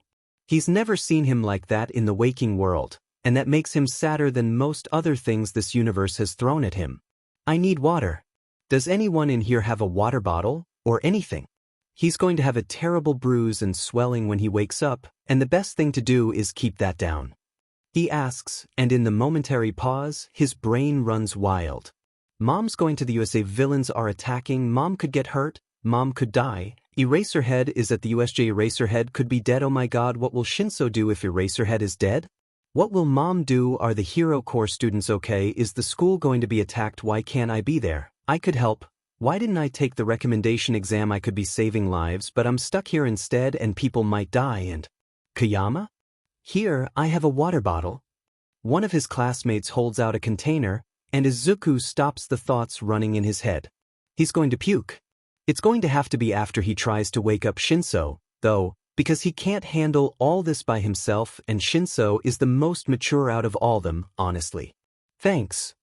His voice sounds scratchy and he feels like he's going to choke, but he takes the water and pours it on his fingers, before flicking it in the direction of his friend. Shinso stirs the slightest bit, so he does it again and again, until Shinso finally moves, fogged eyes glancing around the classroom. Hey! Shinso's gaze meets his, and Izuku can't stop the stupid tears that well up in his eyes despite his attempt at holding them back. He shouldn't be crying. He doesn't have anything to cry about. Never do that again, okay? Don't just effing die on the desk, yeah? He whispers, and Shinso mumbles something in return, something he can't hear but accepts anyway. Do we just sit and wait? Will any teachers come to get us? How do we know what's going on out there? A classmate asks, their voice worried. It takes everything Izuku has not to slam his own head into a desk, because now Shinso is going to remember what made him pass out in the first place, and he is not in the mood to have to worry about his friend going into head trauma. We just wait and hope that they're okay. The teachers are there, and I heard All Might is too. They're gonna be fine. Izuku tries to be cheerful, tries to be reassuring, but he knows his words come out as more of a question than a firm statement. His classmates recognize it too. There's not really anything they can do but wait. His classmates all have something in common, though. None of them have to worry about losing a parent today, or with Shinso. Losing both. There's nothing either of them can do but wait with racing hearts and worried minds, because this is the worst-case scenario for them. He doesn't want to lose his mom. He doesn't want Shinso to lose his other parents, the only people who've offered to show him the parental love every kid deserves. I was horrible to them. The whisper is something only he can hear, and as he turns from his spot in his desk to face Shinso, he tries not to cry further. I was so horrible. If they die, those are the last words I said to them. I told them I wasn't going to consider myself their kid. There's no real way to explain how he sounds, honestly. He sounds devoid of emotion. And that's scarier than seeing angry Shinso or sad Shinso combined. There's no expression on his face aside from a growing look of sorrow and self-hatred in his eyes, as his fists clench on the desk and he tries to take a shaky breath. I basically slapped them with what I said. And I won't get to take it back. I won't get to apologize, because I know they were trying. I was just being a bitter a-hole like always and I effed up. I really effed up. He laughs once, hands reaching up to wipe at his face. And if they die, that's the last thing they're going to remember. That I hated them and that I didn't want to be their son. I'm a terrible person, Kiyama. He finally looks up from the scratched desk and smiles. I'm never going to forgive myself.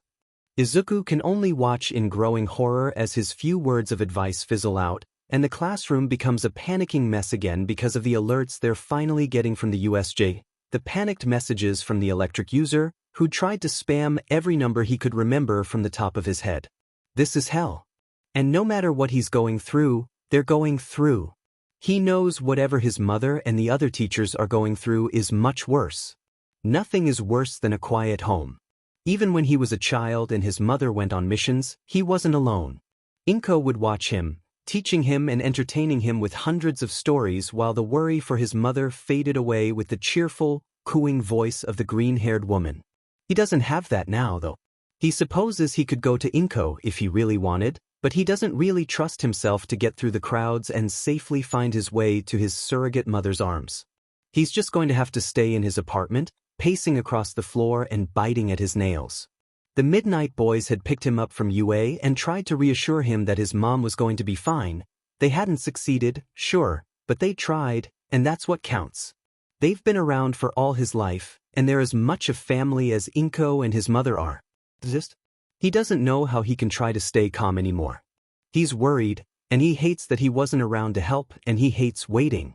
It's lonely here, and the only noise comes from the city below as cars speed and people talk, with their own happy lives that don't have an effect on society like heroes do. He doesn't want to sit here. He doesn't want to sit with the nausea, the guilt, or the overwhelming feeling of just wanting his mom. His feet carry him to the living room couch, and with a frustrated sigh that ends with him hitting his fist on a pillow, he flops down on the couch. Stupid, hot tears drip down the side of his face and hit his arms, showcasing his worries and inability to control his emotions with every silent plop. Oh, none of that. No self-depreciation. Happier thoughts like the sports festival. He wonders what people will truly think once the news drops. Will society still be as accepting of Midnight? They'll obviously disapprove of her parenting choices with the way she dresses, but that's nothing that they have any business being concerned about. Her choices are her own and they have no right to think otherwise. The sports festival will be fun for the heroic students. For him, it's the only chance he has to prove himself. Time has shown him he should have taken the recommendation offer, but there's nothing he can do about that now. He wouldn't have met Shinso otherwise. He has to make his mark, he has to claim his spot because he can't wait another year.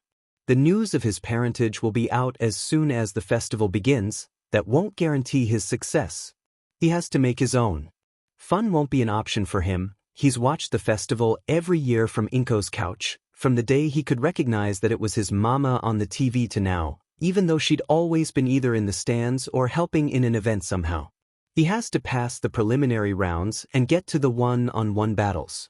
Absent-mindedly tracing a pattern on the rug, he lets his mind wander further. If he gets into heroics, which class should he hope for? Katsuki is in one, so that might not be the best one to look into. Eraserhead is the teacher of that class, though, and he likes him. He's a cool person and seems like a great teacher, and he's his mother's friend. If Eraserhead isn't hurt or even worse, or dead. But on the other hand, Vlad King is the teacher of 1B and he seems really, really cool. Blood quirks are always interesting to see and learn from, and he pumps out strong heroes with big hearts and he's just cool. He always looks proud of his kids. It's not really his choice, though, so there's no reason for him to continue thinking about it. Nizu will decide where he goes, and that all matters on if he can make his mom proud and get into the top. He doesn't realize how much time has passed, or that he's half asleep until something soft falls on his legs, and it's with sleep-heavy eyes that he barely cracks them open, blurred vision focusing on someone he knows and loves. Mom! Nemuri freezes, hands pausing from laying the rest of the blanket over him. He stills for a few moments, glasses slipping down his nose as his mother blinks back at him. He didn't even hear the door open. He must have been more out of it than he thought.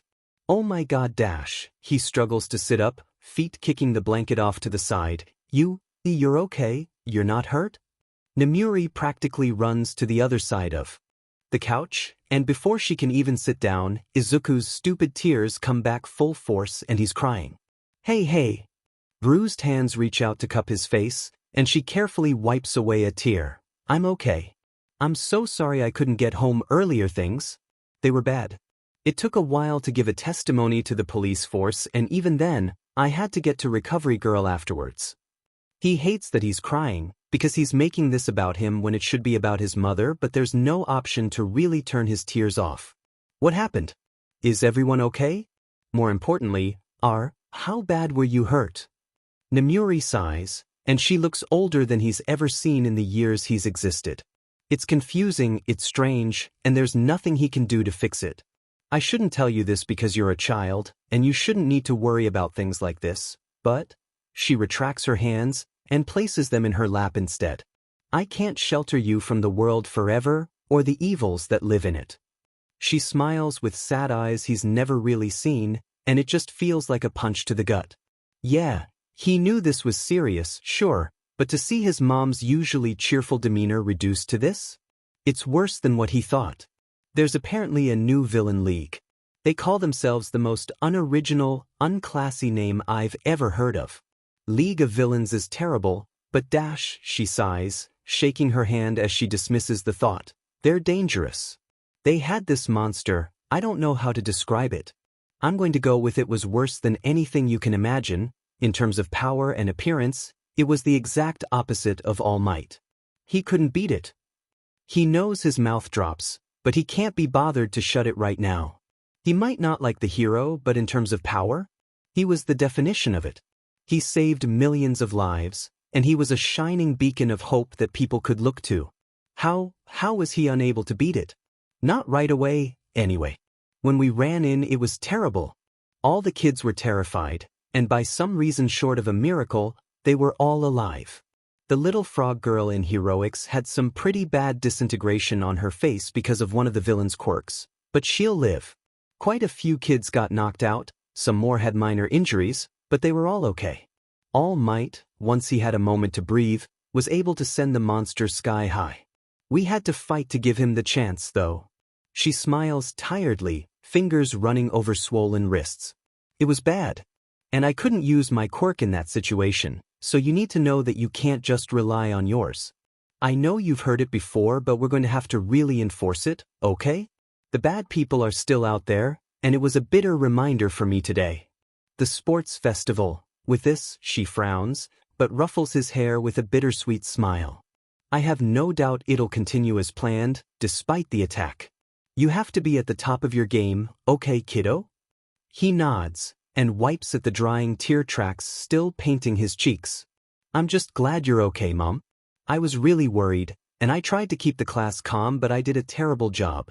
I'm not like you when it comes to pressure. I did a bad job and I'm horrible at comforting people. You're not like me, and that's a good thing.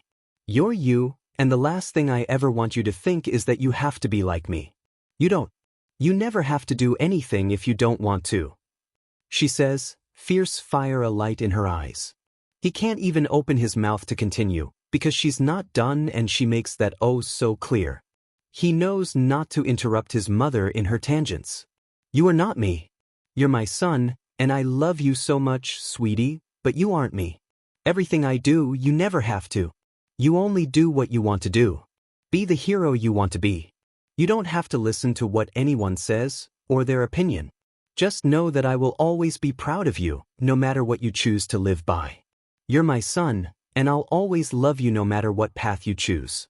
She ruffles his hair again, and opens her arms for a hug.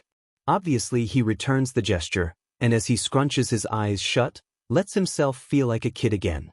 Nemuri's heartbeat is there, thumping in the rhythm it always has, and she hums the same little song she'd never told him the origin of. All he knows is it's something about clouds. Clouds is something his head feels full of as the drowsiness he'd been fighting kicks in full force, and his eyes gladly stay shut as his thoughts run to happier places in the different spins of reality that many people love to call dreams. Things were not okay for Hitoshi. Not at all. That was an understatement, honestly. Not okay was nowhere near the level of panic that he felt, but it's the easiest thing to say. He'd been left to sit in Nisa's office for hours on end. Kiyama had sat with him, of course, but when it was announced that some people were to pick him up, he'd regretfully given him a glance and followed out the door. He doesn't blame him. He would have left early too, if he'd had someone to pick him up.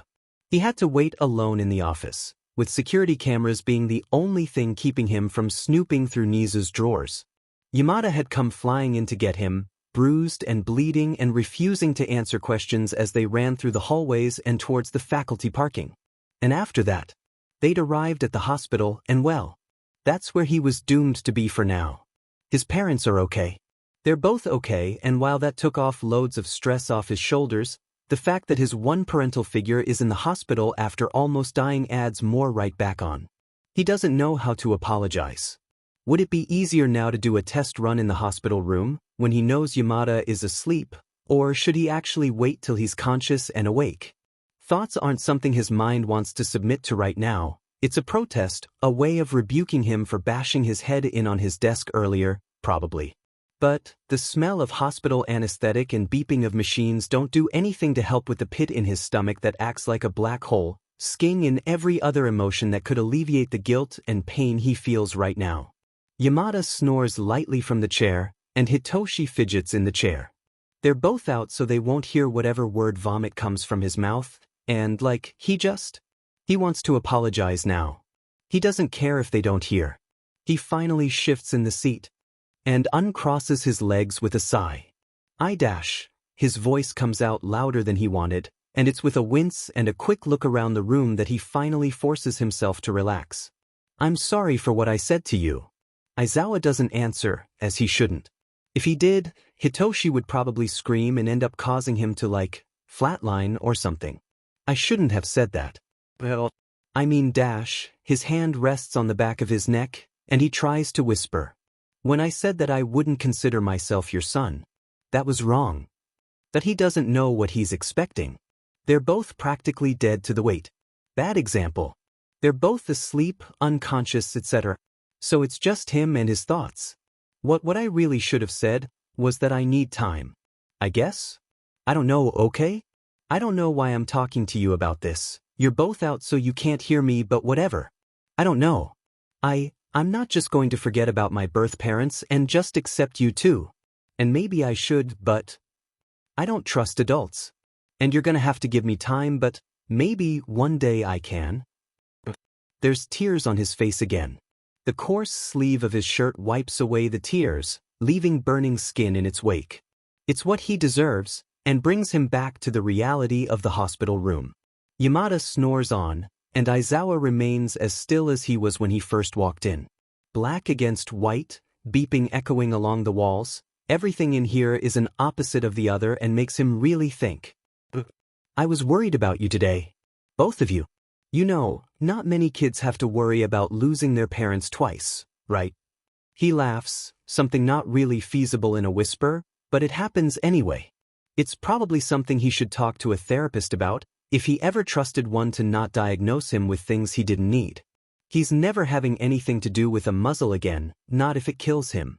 I thought I wouldn't get to say sorry. I haven't ever wanted to apologize to people before, really. I've wanted apologies. I wanted one from my dead parents for leaving me. I wanted apologies from the assholes in middle school for the way they treated me, but I've never really given an apology. So this is a first for me because I know I crossed lines. I said things I shouldn't have. And you've given me so much and I've been a JRK about all this. And I'll apologize. This hurts to say, but it's preparing him for the real deal when he has to actually talk to them face to face later. It's a soothing balm to the festering self-hatred in his mind, and even if it's just a simple little apology, it takes away some of the guilt and pain he feels. So, I'm sorry. And I'm not expecting forgiveness or anything. And I know that I'm going to have to say this all again later, when you're actually awake and not almost dead, but whatever. I just had to say something or I was going to explode. It's weird sitting in a hospital when both of you are out. I can't do anything but talk anyway, so. He shrugs and pulls his knees to his chest, or at least attempts to, and sighs. There's nothing more to do. The cats need to be fed at home, but his only ticket there is asleep in the chair next to him, and based on the fight they'd both nearly died in, he needs his rest. Sitting in this chair for a little longer won't hurt. Hi guys. First off, I want to apologize for not updating for a while. I've had a lot going on and haven't had the proper time to sit and just have time to write, but as I'm now on vacation, I will try and update this week. Secondly, I just want to thank you guys for reading LS so far. Love, it means a lot for y'all to even read through this, so I'm thankful. And third, the ship might be changing in this FIC. I'm not quite sure where it will end up being yet. I've been going through my outline, and for now, I've decided to remove the relationship tag. I'll add it back when I'm sure in my decision. A new update will be coming soon. Thank you all for the support again. It means a lot.